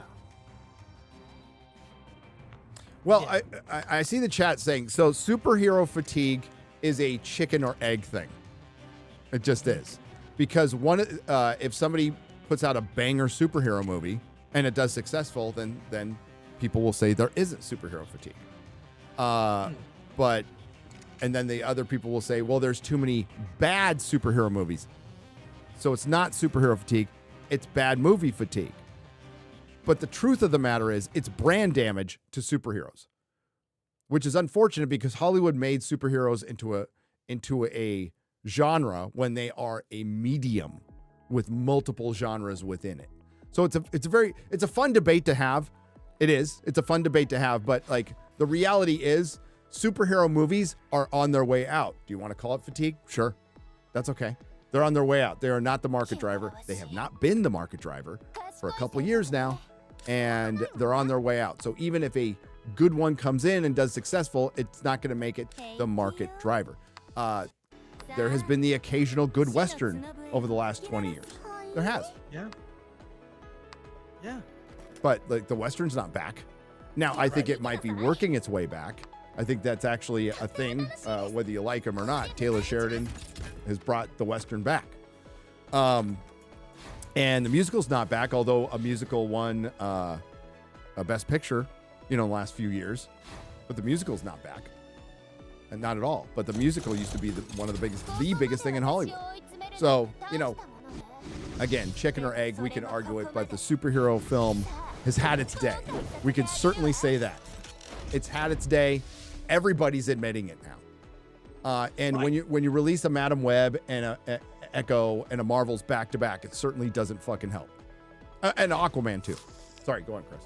It's not like those were like home runs. I mean, come on. This was like, this was like the and the rest in the beginning of the Gilligan's Island, title sequence. It's like, oh yeah, and then there's and the rest or these other superheroes. I thought like after Endgame, and then it just felt like, well, that was fine, and now that's good. That's an era. It's a great 10 years of superhero films. I thought that was fantastic. The era of Marvel.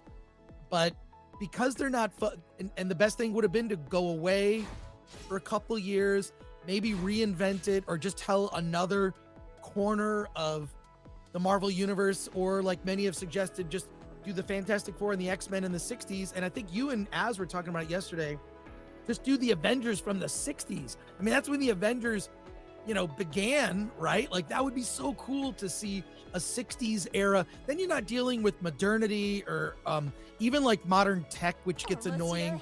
Every modern film has to explain away, oh, my cell battery's gone, so I can't solve this problem that would be easily solved if I had my phone.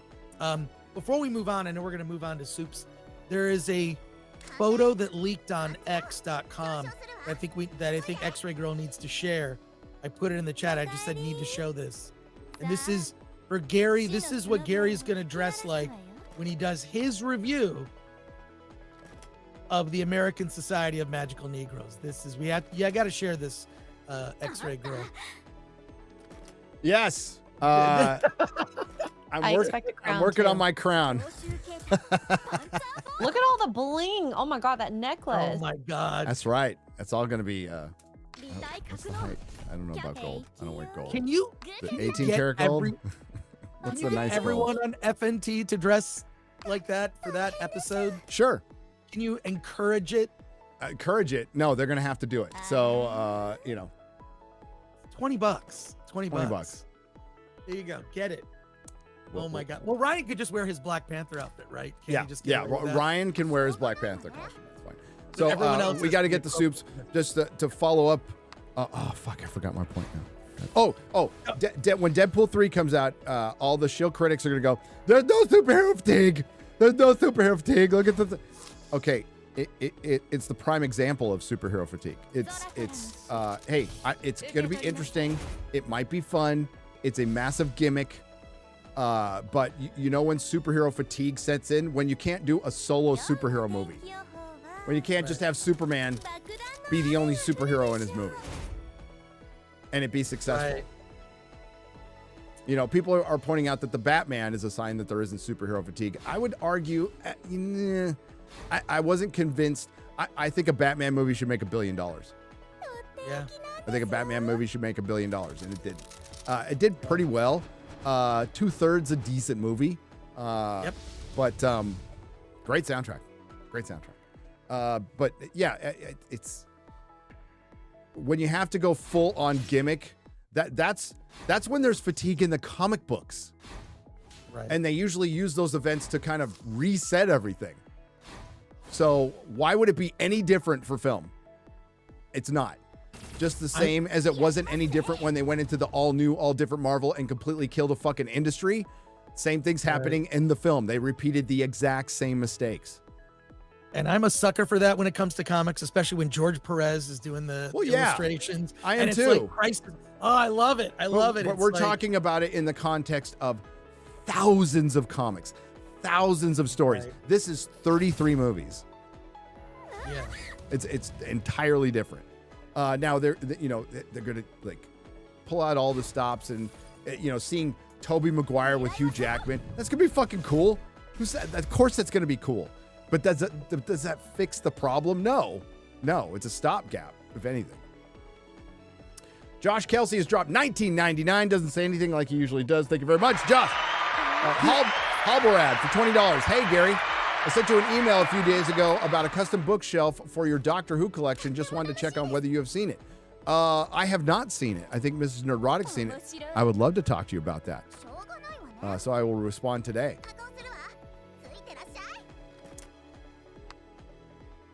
I need a custom bookshelf. We were just talking, Mrs. Nerdrotic and I were just talking about getting more bookshelves. Because right now I have books on the floor in my research room. That's actually a closet.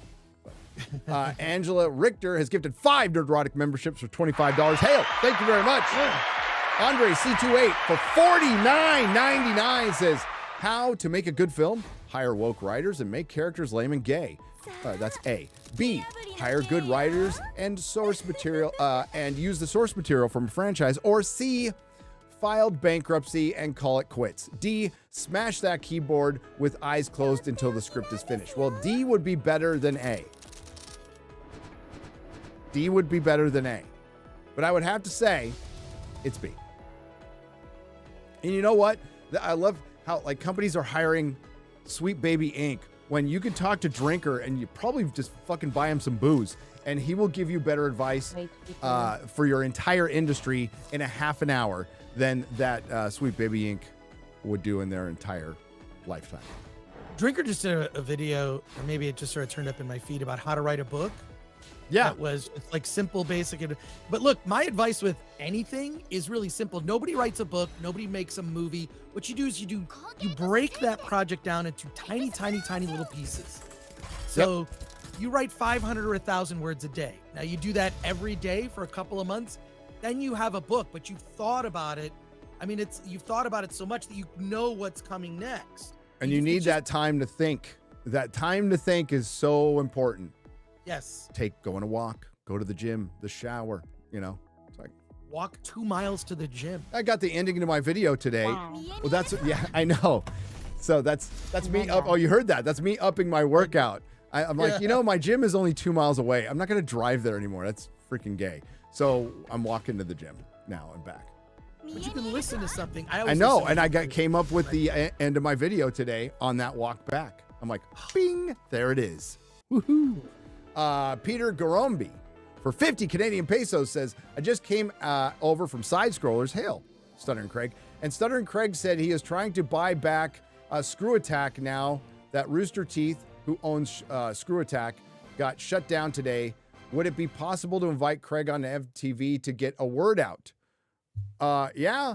Yeah. I mean, we're gonna. I think Craig's coming out to Vegas, right? So Craig's coming out to Vegas. We'll talk to him. Does he need to do that though? I mean, like, I hope he does. If that's what he wants to do, I hope he does. And maybe he's got a chance to do it. And he knows far more about it than I do. I just know when a company gets a hold of an IP, they just don't like to get rid of them. Talk to Michael J. Straczynski about Babylon 5. Arg, another name. 2 parts for $20. So one thing I think people lose sight of with Sweet Baby Inc. is the role that social media being controlled by ideologues had. True. Very good point. A lot of politicians, journalists, and executives didn't realize how much their social media was being manipulated, so it made things like cancel culture seem more real. I totally agree. I will disagree with the fact that the politicians were unaware how much social media was being manipulated. They were fully aware. Fully aware. They were manipulating yes. it, if anything. They the Twitter files exposed that politicians, Adam Schiff was telling people to pull tweets of people with like 10 followers that were critical of him. By the way, vote for Steve Garvey. Steve Garvey, basically, by the way, if you look at the votes, they're like, it's neck and neck, Adam Schiff and Steve Garvey. So this was just the primary. So when the election happens in November, but Steve Garvey, you look at the votes, it's very, very close by a hair. Very popular guy in San Diego and LA. I like Steve Garvey. I love Steve Garvey. Steve Garvey gave San Diego its best sports moment ever. Ever. That walk-off home run against the Cubs in LCS. Holy shit, that was awesome. I was there. Wow. Trish Page for $5. Hey, Chris, what was the quote from, is it Sun Tzu? The victim quote? I'm going to make that a bumper sticker. See you guys in Vegas. So stoked. I don't think he made that quote. That's not from Sun Tzu. It's something else. But it's if you choose to be a victim, you become your own oppressor. You become your own oppressor. So this is why I look at this whole victim culture. It's just like, look, we all have things happen to us where we could couch, or like Kirsten Dunst. She basically made it sound like she was the victim of some sort of low-key bullying on the set of Spider-Man because they called her girly girl. Like, anyone can make the choice to be a victim, but if you do, I believe like you become weak. Yeah. So I don't want to be looked on as weak. I don't want to be weak in my life. I want to be strong in the things I do, and stuff happens to me all the time. I'm like, whatever, just like let it roll off, and it's not a big deal. Move on. And I kind of mark my accomplishments with like, I did a children's book called Celebrities Poop. I made a movie called Attack of the Doc. I've written 4 volumes of a book called The Ultimate Film Festival Survival Guide. I did a movie called, I've done things where there's physical evidence in the world that exists, and I've done shit, a lot of different projects in different realms, right? And I could sit there and just wallow in victimhood. It is such a weak way of doing everything. And this generation that's reveling and celebrating victimhood is the worst lesson you could possibly teach to a new generation. And that's why this next project I'm doing, my whole point is, because I had a real theme and a thread and a point to Attack of the Doc. Yes, it's about G4. It's about more than that. And this next doc, different point that I'm trying to make. There's a different theme that I'm trying to get across, which ties into this, which is you make your own destiny. You choose, you hire yourself. Corporate America, and this is what's always been my fight. And Gary, I know you, low key, you may have not articulated it, but you're a very anti-corporate guy. Very anti-corporate. Very. And you've worked for corporations, so yes. You see the rot. Mm-hmm. I have also done the same. So you kind of see, and although there's some good, like in terms of work efficiency, like, oh, that's an interesting thing to do, I might use that in my business, but I'm going to do it differently so it's not so effing corporate. And that is the big battle. I think that's the battle that's happening right now, because no corporation, we talked about it yesterday on Real BBC, they're not going to save you. That whole thing where they laid off all those Google employees in the middle of that meeting, that's such a funny video. It's ridiculous, but it just shows like the corporations never have your back. Only you've got to have that personal accountability that's not being taught. It's not even a part of the regular culture now, where it's something we all accept. Did nobody think to get fucking a little suspicious to see all these corporations that are in competition with each other embrace the same ideology, embrace ideology that's antithetical to their business? Nobody thought that was even the slightest bit suspicious? Well, I'm currently reading Vivek Ramaswamy's book Woke Inc., which came out a couple years ago. But I'm not done with the book, but the main takeaway, I'm about a third of the way through, is that corporate America uses wokeness and social justice as a way to deflect from all the horrible stuff things they do. Horrible stuff they do, laws they break. Like, it's sort of like, look how good we are while they're screwing over their employees or doing just awful things. And that's they love it. Wall Street loves it. Corporations love it. It's a way to that whole thing of like Bob Iger, that clip that leaked where he's talking about, look how great we are. We made Black Panther. F you, dude. Those who preach the most have the most to hide, as our friend Jeremy says. Jeremy quotes. No sound bites allowed for $19.99. It was fantastic to speak with you on Monday. Oh, what's up, man? The Sharp Club with Larry Sharp. The cancellations at Sweet Baby Crash remind me of our conversation on cultural Marxism and academic indoctrination. Yeah, we hit on, it was right, the Sweet Baby Inc. stuff was out there. I didn't see it until after we did that. By the way, it was on Larry Sharp on Monday. That was really cool. Had a good time. It was great meeting you. Awesome. Vapor Trails for $9.99 says, listening to Cat Williams go on a 3-hour Forbidden Frontier rant on I know. It was so good. It's good, but I'm not stoned, so it's really hard to, like, that is straight up, that was a stoner conversation. That's all that was, and nothing wrong with it. Maybe you wonder, when is Gary going to be on Rogan?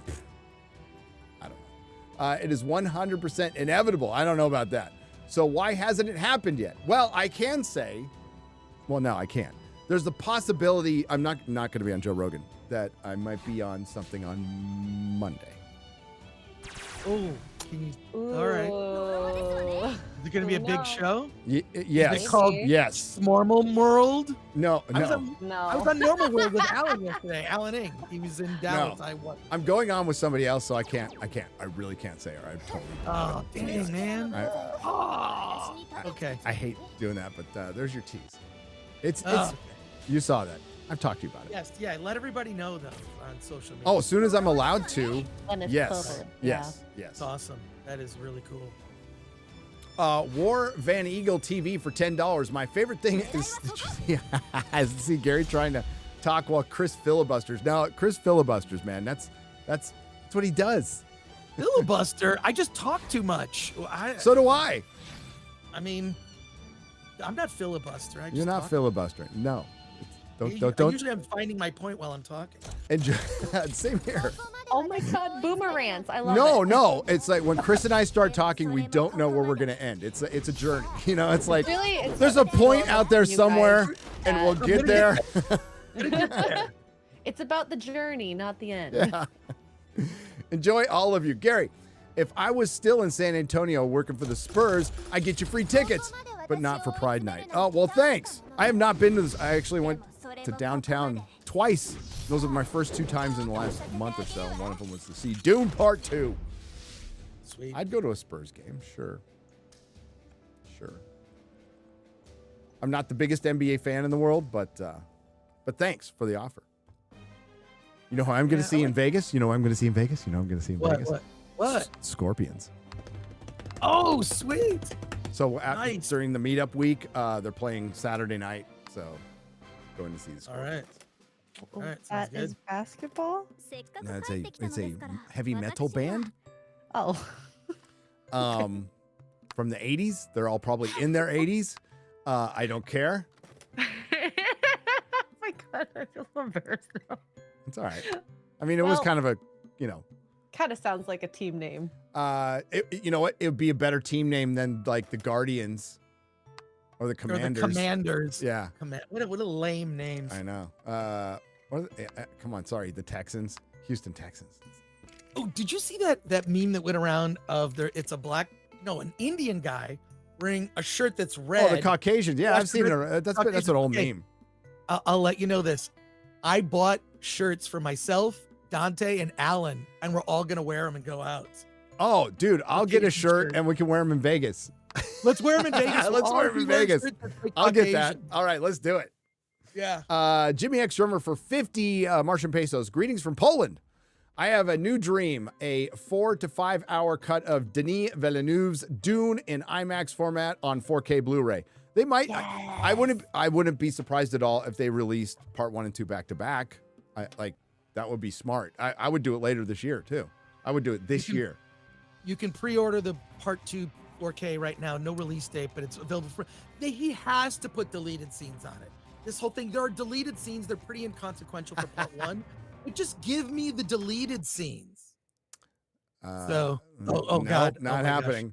X-Ray Girl something. Wants an Asian version. It says Caucasian. Coke, but you know how I say Caucasian, yeah. Caucasian. Wait, I'll put it in the because you should get this shirt, or Mark should at least get this shirt. Nothing new right out of the Reverend Jesse King of Grifters Jackson playbook, says IO for 10 British pounds. Exactly. It's an old trick. It's an old trick. I think AAA game industry is heading towards Hollywood's position twice as fast. Personally, they can't keep this shit up for very long, seeing that as they are burning money twice as fast as movies. Imperator 93 for $10. You're right, because Hollywood is no longer nimble, and that's one of the. There's a lot of problems that have led to it being post-Hollywood. The biggest one is pissing off your money. But one of the other problems is they're just not nimble. They cannot, as Chris likes to say, pivot. They do not like to pivot. They can't pivot. And you're right, AAA gaming cannot pivot. No way in fucking hell. Just to pause the podcast there, right? Just interject something about what AAA actually means.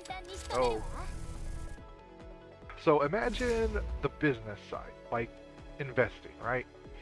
Imagine you're a bank and you're looking to fund something to make a return, right? So, or a large financial institution, you're basically a large money lender for large projects that cost millions, tens of millions, right?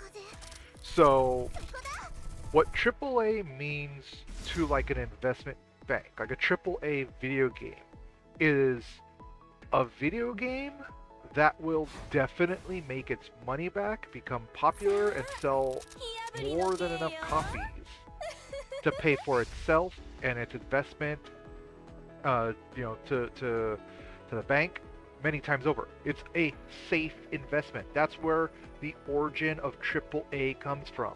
So if you ever hear anyone say, "Oh, it's a AAA video game," it just means it's a safe financial investment, according to the lenders. And to be honest, AAA games have not been AAA games for quite a long time now, and with these stupid DEI, EGS,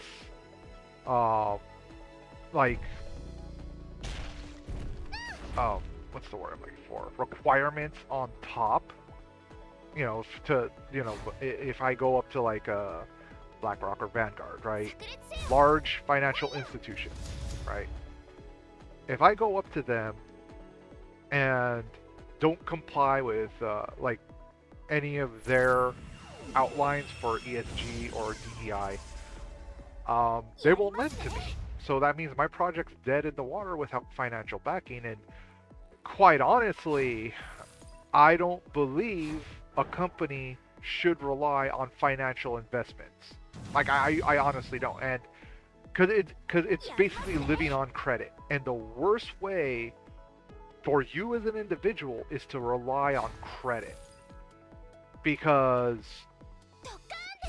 you just stay in debt. You just keep putting yourself in debt if you rely on lines of credit. You're never gonna get your head above water. You're always gonna be drowning, scrambling, and looking for a longer, just a longer,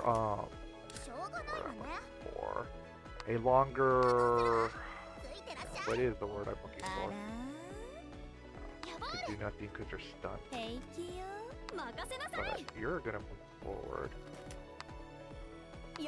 Tiger Roar. Yeah, he's special. But you you put yourself in the situation where you're just gonna keep drowning because you keep taking out a line of credit just to function in day-to-day operations or month to month or year to year. You do not become a profitable company that way if you keep on seeking loans. You know, even if you do pay them back rather quickly, like, yeah, we just need a loan for this, like, financial term, right? Of like 4 months, 6 months. And you're able to pay it back in that 6-month time or 1 year time. But as soon as you pay it back, you look for another loan. You never get ahead of being in debt when you keep taking out loans for projects. You know, or oh, it's infuriating because a person should not personally live like that. A business should definitely not be ran like that.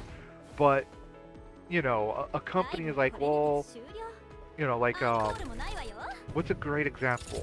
Gearbox. You know, Gearbox, there is a lot of accusations of what Gearbox did with Alien Colonial Marines and how, you know, basically, I believe Sega was the publisher that lended the money, but there was like a lot of accusation, you know, and I gotta be clear about that accusation, you know, because no evidence has come to light, but there's a lot of accusation that Gearbox, the money that Sega gave to them was funneled into actually making Borderlands 2. And, you know, like, or, you know, funding resources for making Borderlands 2, which, you know, is shitty, right? And like I said, this is an accusation. No proof has come to light, to be honest, that I know of. You know, maybe someone did finally, you know, dog whistle it, and I just don't know about it. But, you know, it's interesting when... Oh, no. Just a normal attack. You know, and like I said, you can't operate a business by continuously going to the bank or a lender and saying, I need more money, please, with an open hand. Your business has to become self-sustainable. And if your business is not self-sustainable, you close up shop, you try something else, you scramble to bring income in. You know, and sometimes that means, as the business owner, you're like, I don't want to make $1,000 less per month, but you know what? I really need this specialist, right? And let's say this: you hire that specialist, you know, part of the payroll, and I know $1,000 a month for a specialist is like fucking cheap. It's not even realistic, you know. Or let's say like $2,000 or $3,000 a month. You hire a specialist, but that specialist is gonna like quadruple your profit margin. You know, your actual take-home pay. So, you know, it's the whole thing of, what is it? It's like spending dollars to save pennies, right?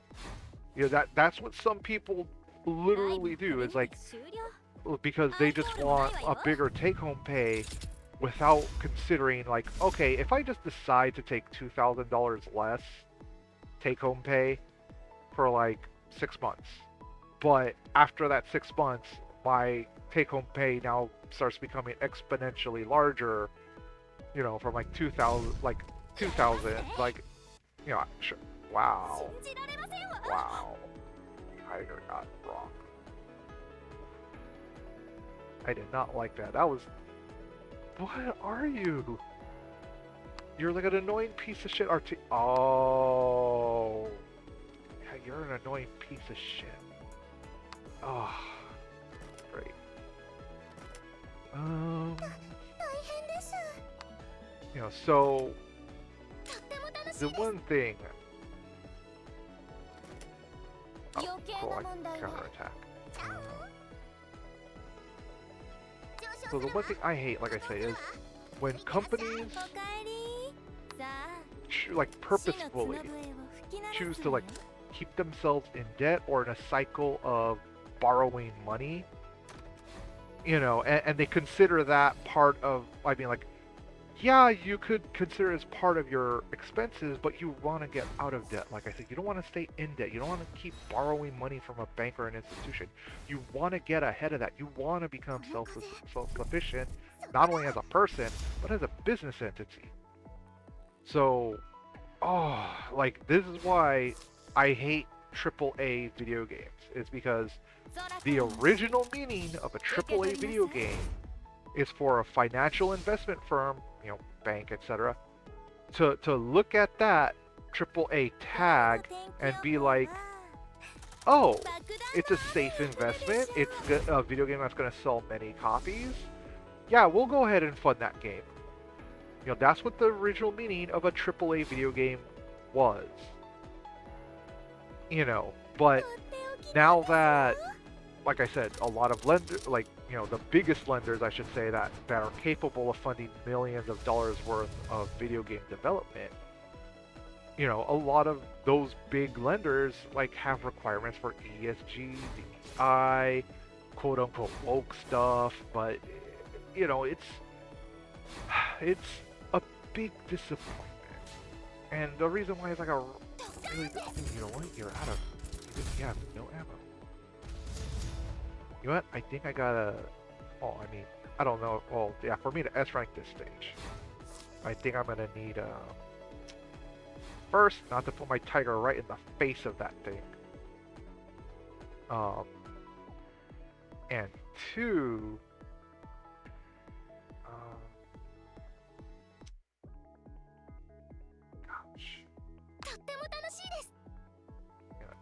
hit it again. Nothing. Keep lighting him up. Stuka, dive bomber, keep going at it.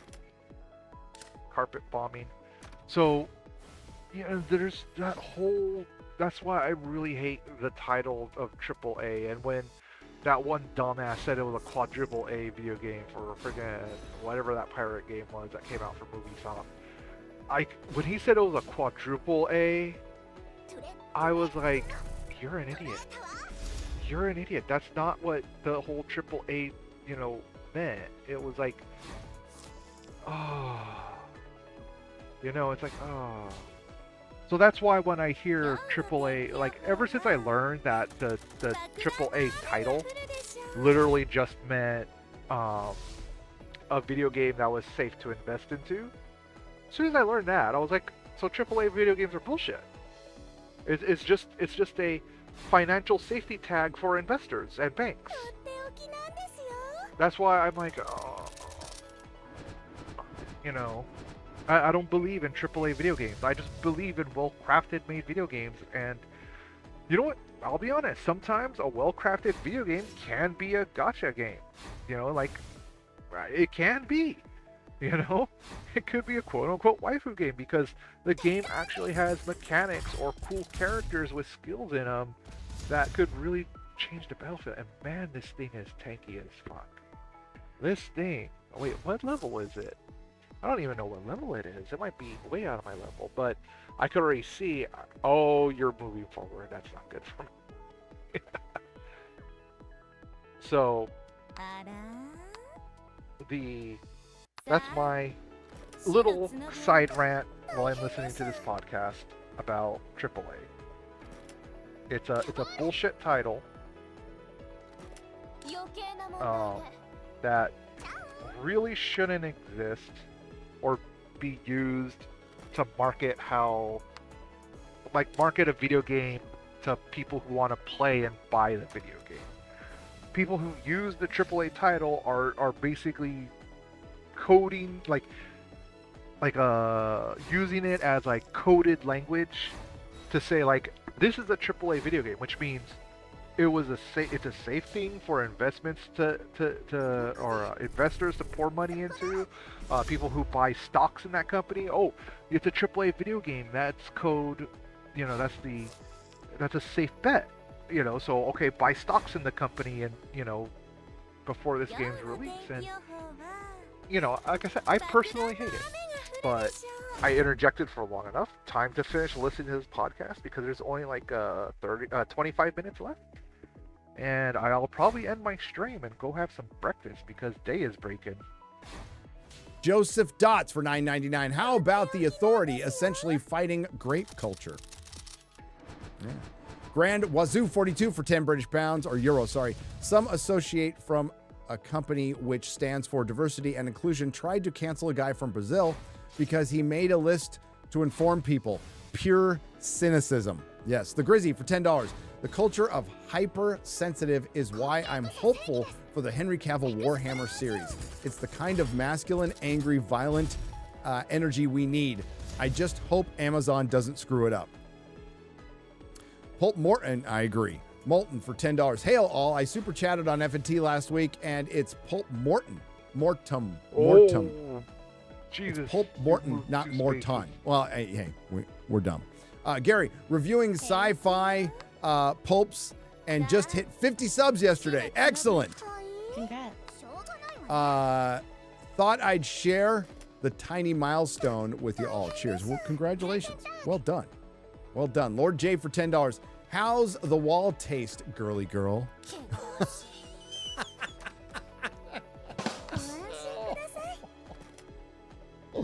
Ouch. Ouch.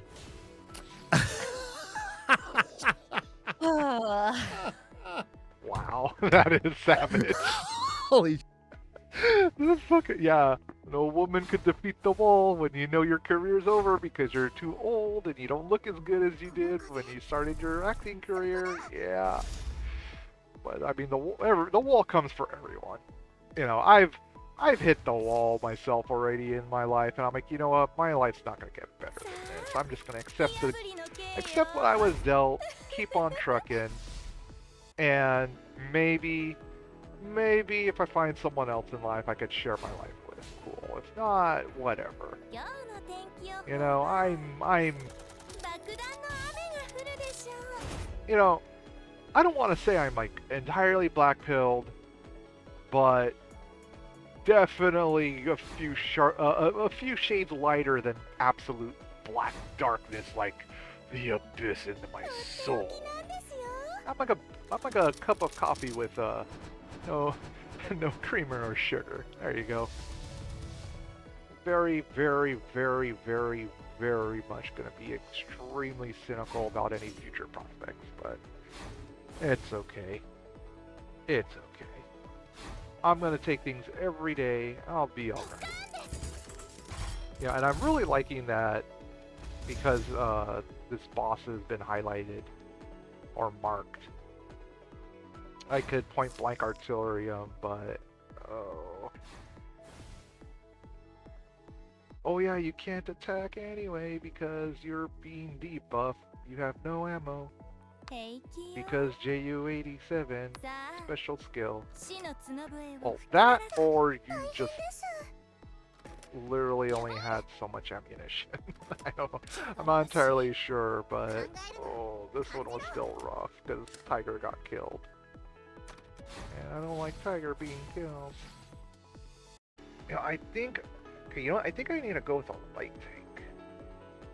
Like a light tank. Well, if I rush with my Panzer II and my Panzer III, they both have attacks that are one, ranged, and B, after they attack, they go back a tile. And I believe this dude, this thing's amazingly tanky. Like, I mean, it's level 57. My peoples, most of them are at least level 60. I'm barely chewing through this guy's hit points. Like, dear God, this thing is like a beast. Not only that, but my Tiger 1, I loaded my Tiger 1 up with a bunch of personality modules that increase defense by. Oh my gosh, this thing is just amazing. Like, the only one who's doing chunk damage to this thing is my artillery. And even then, my artillery is like a little battered, so I'm not bringing my full firepower to bear on this thing. But man, I really want to redo this stage because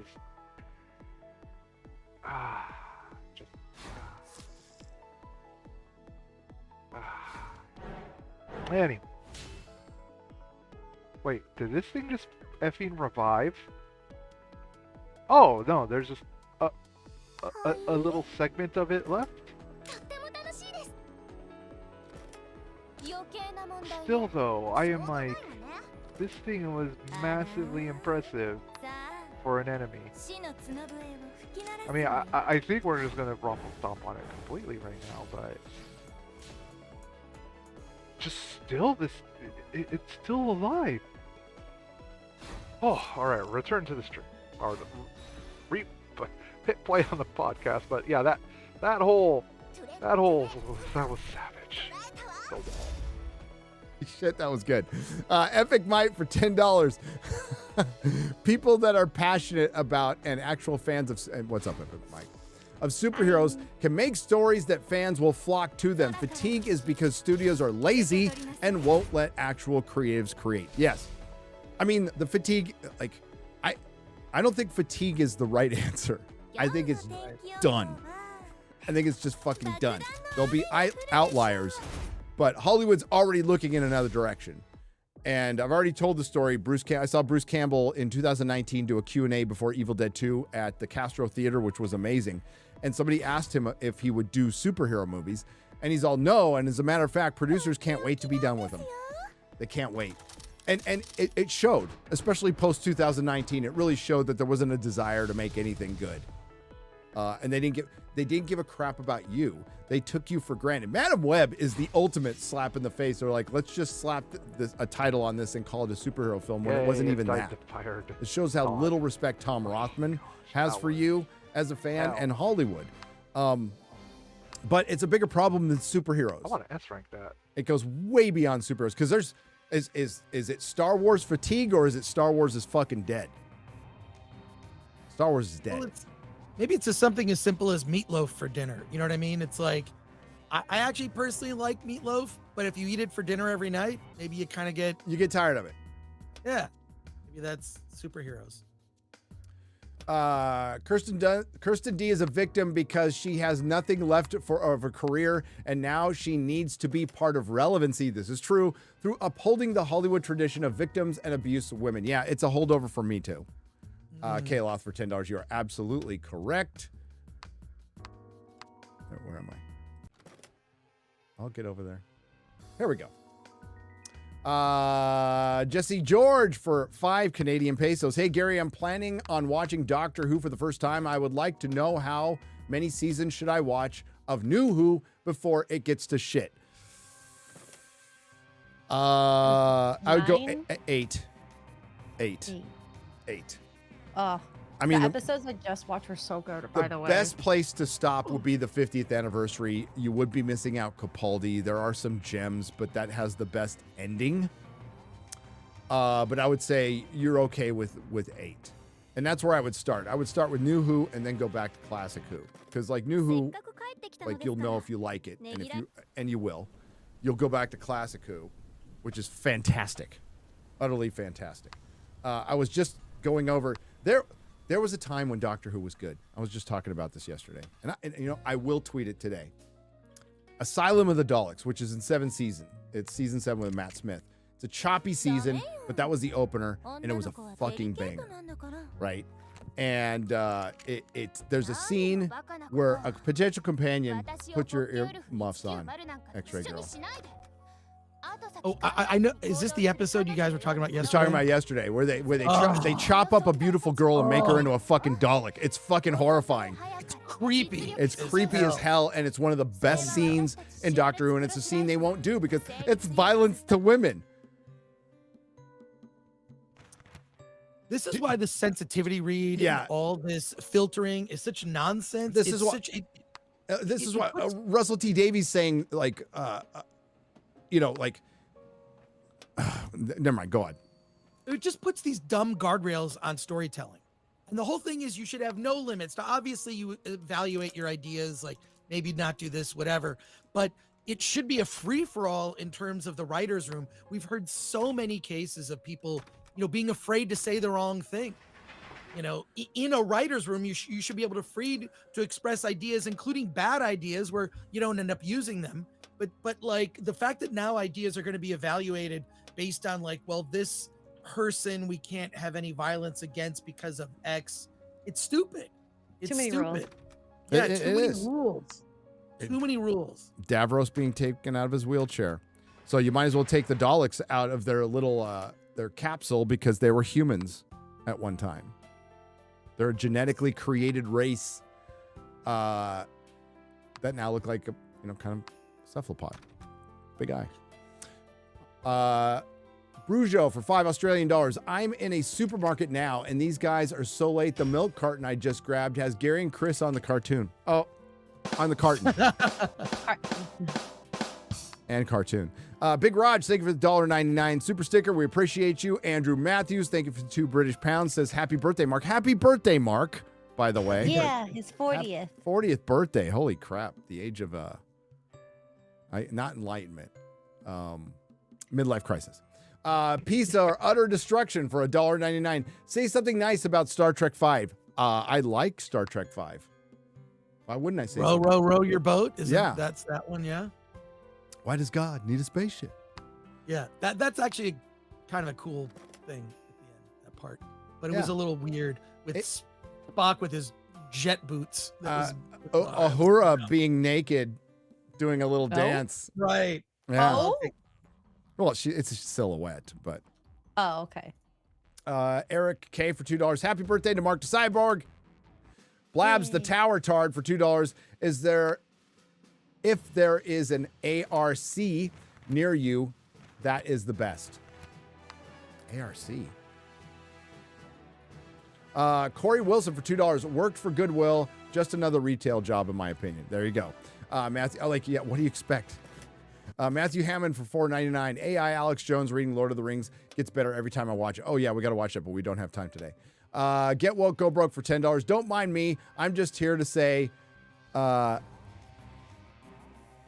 I don't know what that means. It's fuck work backwards. Fuck Disney. Hello, my lady X-Ray girl. Hello. Took a second. Heard it here. X-Ray girl likes it right in her face. Is that what you said? Oh yeah, someone's gonna. I did say that. Make sure to clip it. Unfortunately. Oh boy. Philip Butler for $1.99. This is dangerous for groups they claim to help. Yes. Game Genie for $5. Major League Baseball, the show, saved me $70 by going woke.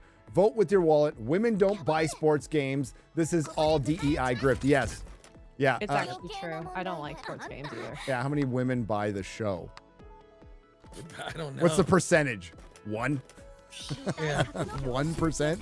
And they bought it for their husband? The PC 1996 on Streamlabs side for $5. Intimacy coordinator? What the fuck is that fucking shit? Yes, it's real. Derek PG Beller for $4.99. DM'd you on X, made a short video about how, as a casual Picard, season 2 woke me up to the modern Hollywood garbage. Gave you and some others a fond shout out. Cheers. Thank you. Yeah, season 2 was bad. Rated M, $1.99. Odd. Haven't seen it yet, but Zack Snyder is on what? No. What? Zack Snyder's on Is Rogan? it the new episode? I haven't checked. Let me check. Oh, I'm watching that. I heard he's back on YouTube, right? Because I watched Yes, the he's back on YouTube. The Christopher Rufo interview, I think it was yesterday or whatever. I watched. That was interesting. Really interesting. Game Genie for $2. BlackRock has, maybe it's coming up, has brand or brain damage, both. But they admitted, well, they have to. When you're a publicly traded company, especially when I guess you're an investing company, that's why Disney had to, if there's any problems, any potential problems with your investments, they have to be public about it. Now they word it like, well, there might be some problems with our brand due to our policies but they basically worded it as, but they're all bigots, so, lots of angry robots for 5 British pounds. Nerdrotic shouting, Gary, how long ago did you move in? Fix your suit up. Gantry, for fuck's sake. Sort your life out. Love you all. Especially Sex Pay Girl. How long ago did I move in? What? Texas? It's been 2 years. You ever moved? An entire family? You're not done unpacking for a decade, okay? I was gonna say I'm still not done moving. Yeah. Eric K for $2. Bustin' makes Gary feel good. It does. Coops Girl 07 for $5. Screen Rant is reporting Rings of Power Season 2 will release sometime in the summer. I'm looking forward to y'all tearing it into a bunghole. Is that true? Well, we heard this year. I question that. Because we haven't seen a single production photo. No teaser. We don't even know what the fucking cast is. We know it's all being directed by women this season, though. So that'll make everything better, I think. To her credit, one of the women directed Shogun, which I'm going to watch the third episode tonight. Came out yesterday. Shogun is pretty good. Watch Doom Part 2 today. Fantastic film. Funniest part of the showing was the trailer for Halo Season 2 before. No, Gorbs, they showed that? Ugh. Thank you, Gorbs. BLVP2145 for $4.99. Friday Night Tights live stream from Bucky's. Maybe someday. Nick Brony for $1.99. Dan is not gay. He has relationships with women and sex with men. Golden Nuggets for £5 British pounds. In the spirit of humanity, can I get an F for the golden nuggets in the chat? I might have misread that a little bit. Careful. Nuggets. Now I'm canceled. Uh-oh. No, I mean, you could say nuggies. Nuggies. That's what Hassan's mom makes them when he's ripping off other people's content. Would love to see Quinn on FNT. He is a great dude, says Eloth for 5. I don't know if he'd come on, to be honest with you. Golden Nuggets for £2 British pounds. Sweeney and my magical pee-pee grows. Okay. Oh, Sydney Sweeney. All right, that's fine. Is it magical? Some Harry Potter jokes Maybe there. to some people. Negan Jack Napier for 5 Canadian pesos. With the F4 casting mostly comic accurate, will Disney cast MCU X-Men the same? No. In skin color to top priority. Keep up the amazing videos, guys. They are like, the X-Men isn't even in the planning stages. So the earliest we'll get an X-Men movie is 2026 maybe? Aurora Uplinks for $2. Watching this inspires me to make my own films. Good. Eric K for $5. I heard at Manowar 665, the neighbor of the beast, and Abigor will be singing a Hanson duet at Vegas. Oh, we got to break out the karaoke machine. Let's make that happen. Gorbs for 5 British pounds. I swear, if Iger says we're going to focus on quality over quantity one more fucking time. I know, right? Animated Andy for £4 and 1 pence. Holly Weird, not worth saving. Just make my own stuff. They're starting to just watch my next video. I found an article. It's pretty grim. Aurora Uplinks for $2. I will help Rianne Johnson make Star Wars movies. Yeah, why don't you make them and he doesn't? Why don't you just go, okay, go make your Knives Out movies that make dumb progressives feel smart. And yeah.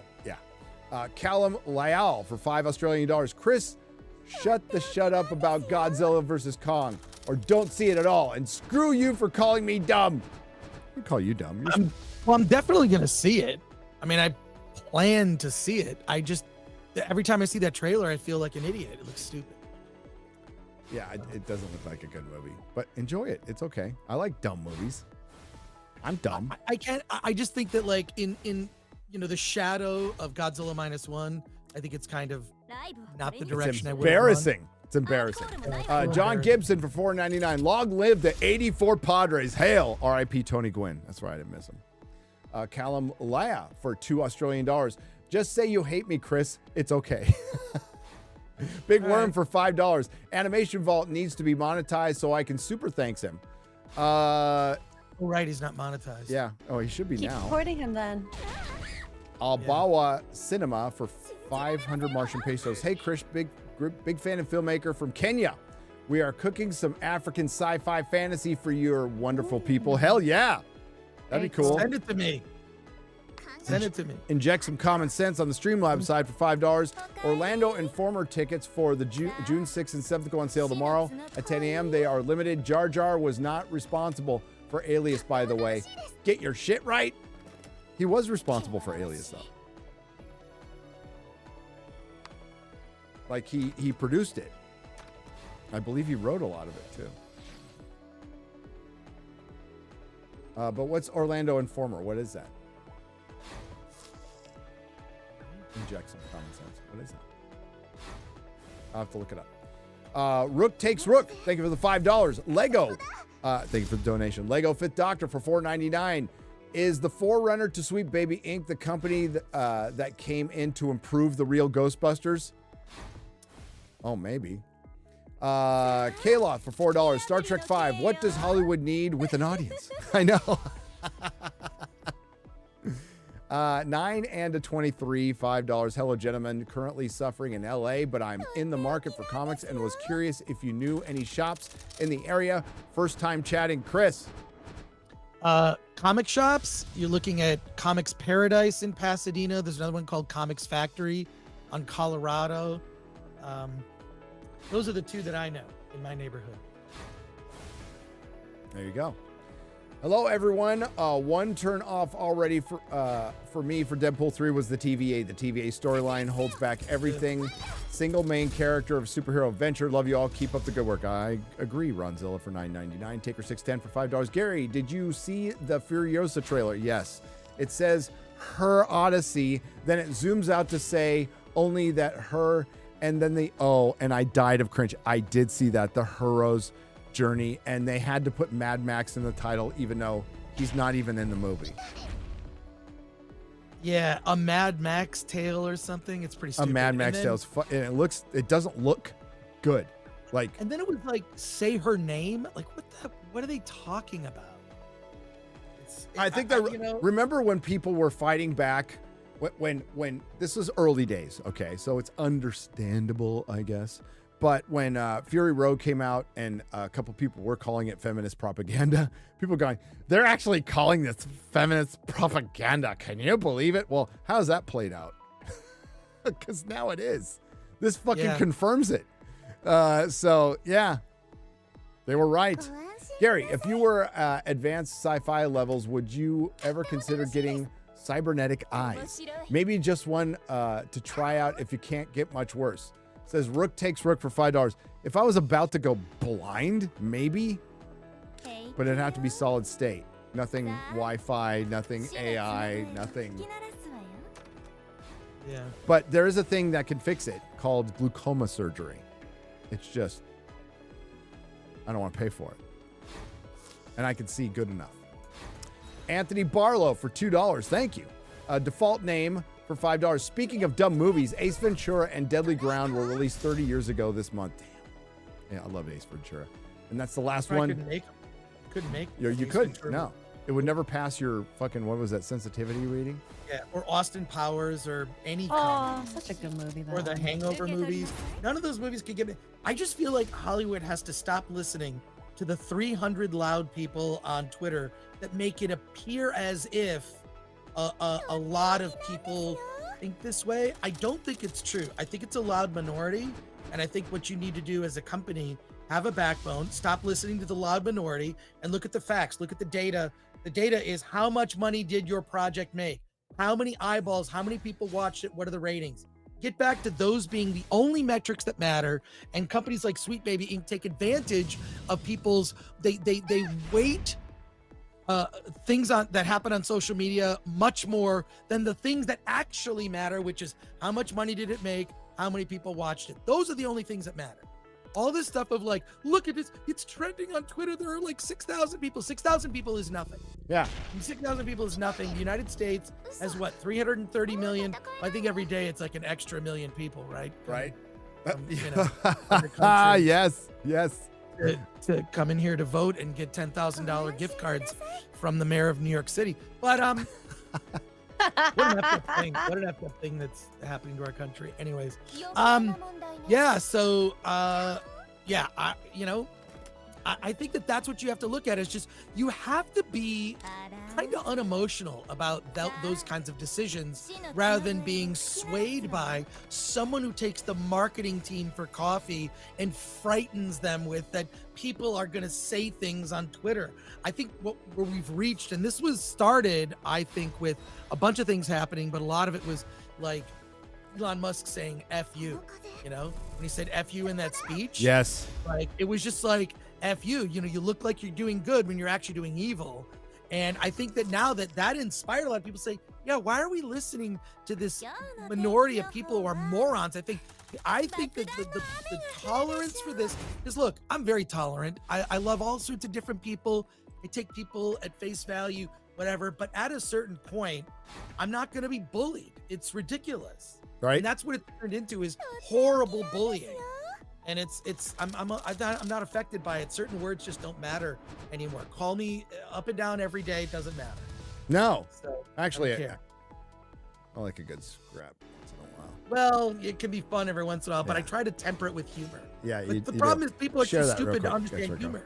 Sorry. Yeah, no, it's okay. They don't, and Right. that's not our fucking problem. Right, It right. really isn't. I Right. don't give a crap. Hey, everything's gonna be fine. Everything's gonna be fine because Kotaku has come out to defend Sweet Baby Inc. and set the record straight. Kotaku, everyone. So go back to your homes. Nothing to see here. Sweet Baby Inc. doesn't do what gamers think it does, according to fucking Kotaku. The fuck out of here. That's where we're gonna end the show. Ugh. What a fucking bunch of Horrible. that'll straighten everything out. Yeah. Chris, what do you got coming up? Hollywood on the Rocks with Alan Ng in about less than an hour. He is in Austin, Texas right now for South by Southwest. We're going to talk about what movies are playing at South by Southwest. We're going to talk about a little preview of our Oscars watch party, which is happening this Sunday. Gary will be on. I know you've got Forbidden Frontiers, so I know you're going to join late. But come on late. When's it Az start? actually got a tuxedo. It starts at 3 p.m. Pacific time because they moved the Oscars 5. up 1 hour. They did. Maybe They did. Maybe I can move Forbidden Frontier. Well, that's our 50th episode. And You we have kind of got to. And we have a guest. We have Mike Barra coming on from Yeah. Ancient You gotta- Aliens. So and So many Sunday- other things. He's written. Sunday we'll have a book. full house. We've been making videos for the last couple months to show. It's Az will be there. Kira Lynn. I'll pop in Alan, of as course. soon as I can. Yeah. No. I'll send you the invite and everything. But it's so our Oscars watch party is this Sunday. Today we're talking Oscars, so join me. In I was late last time, and like Dante had already had like 20 edibles, and everybody was drunk. Yeah, no, it was fun. It was fun. It was fun. Oh, it's fun. No, but it's gonna be a fun thing. You know, we're a normal thing at Film Thread, so join us. That's awesome. Cool. What do you got coming up, X-Ray Girl? I'm probably gonna be joining Mark for his birthday stream. Oh, grift off that age. Yeah, the big 40, guys. He's That's a big actually one. middle-aged now. And Mark we'll Mark celebrate just hit the wall. Mark hit the wall. How does it taste, honey? Oh While no. he was crawling. Whoopsies. Welcome to the wall, Mark. But I also have a stream 9 p.m. Eastern with Tugs on Poor Choices, and we're just going to be talking about silly things women do in life, which is a lot. It'd be a lot And tougher to it's clear the sometimes fun. stage on this rank than I Tell me about thought. Right. Yeah, but I find I it's a just- lot of women, at least Did I just publicly. press I think force that's it the by thing. one? We always talk about it too No, much. no. I'm doing Sun's up. generalization. It is a women. So Sun's up. yeah, Time to have some I need to- breakfast and Right on. Try Hey, to get thanks to the out and- over 9,000 people who joined us today. Thank you very much. So- Thanks to the Modrotics. Thanks to everyone who left. Oh, that's like the last minute of the podcast, so they're doing their outro. But that was the Nerdrotic Nooner from yesterday now, episode 398, and me interjecting stuff here and there every once in a while. But that's gonna be it for me, everyone.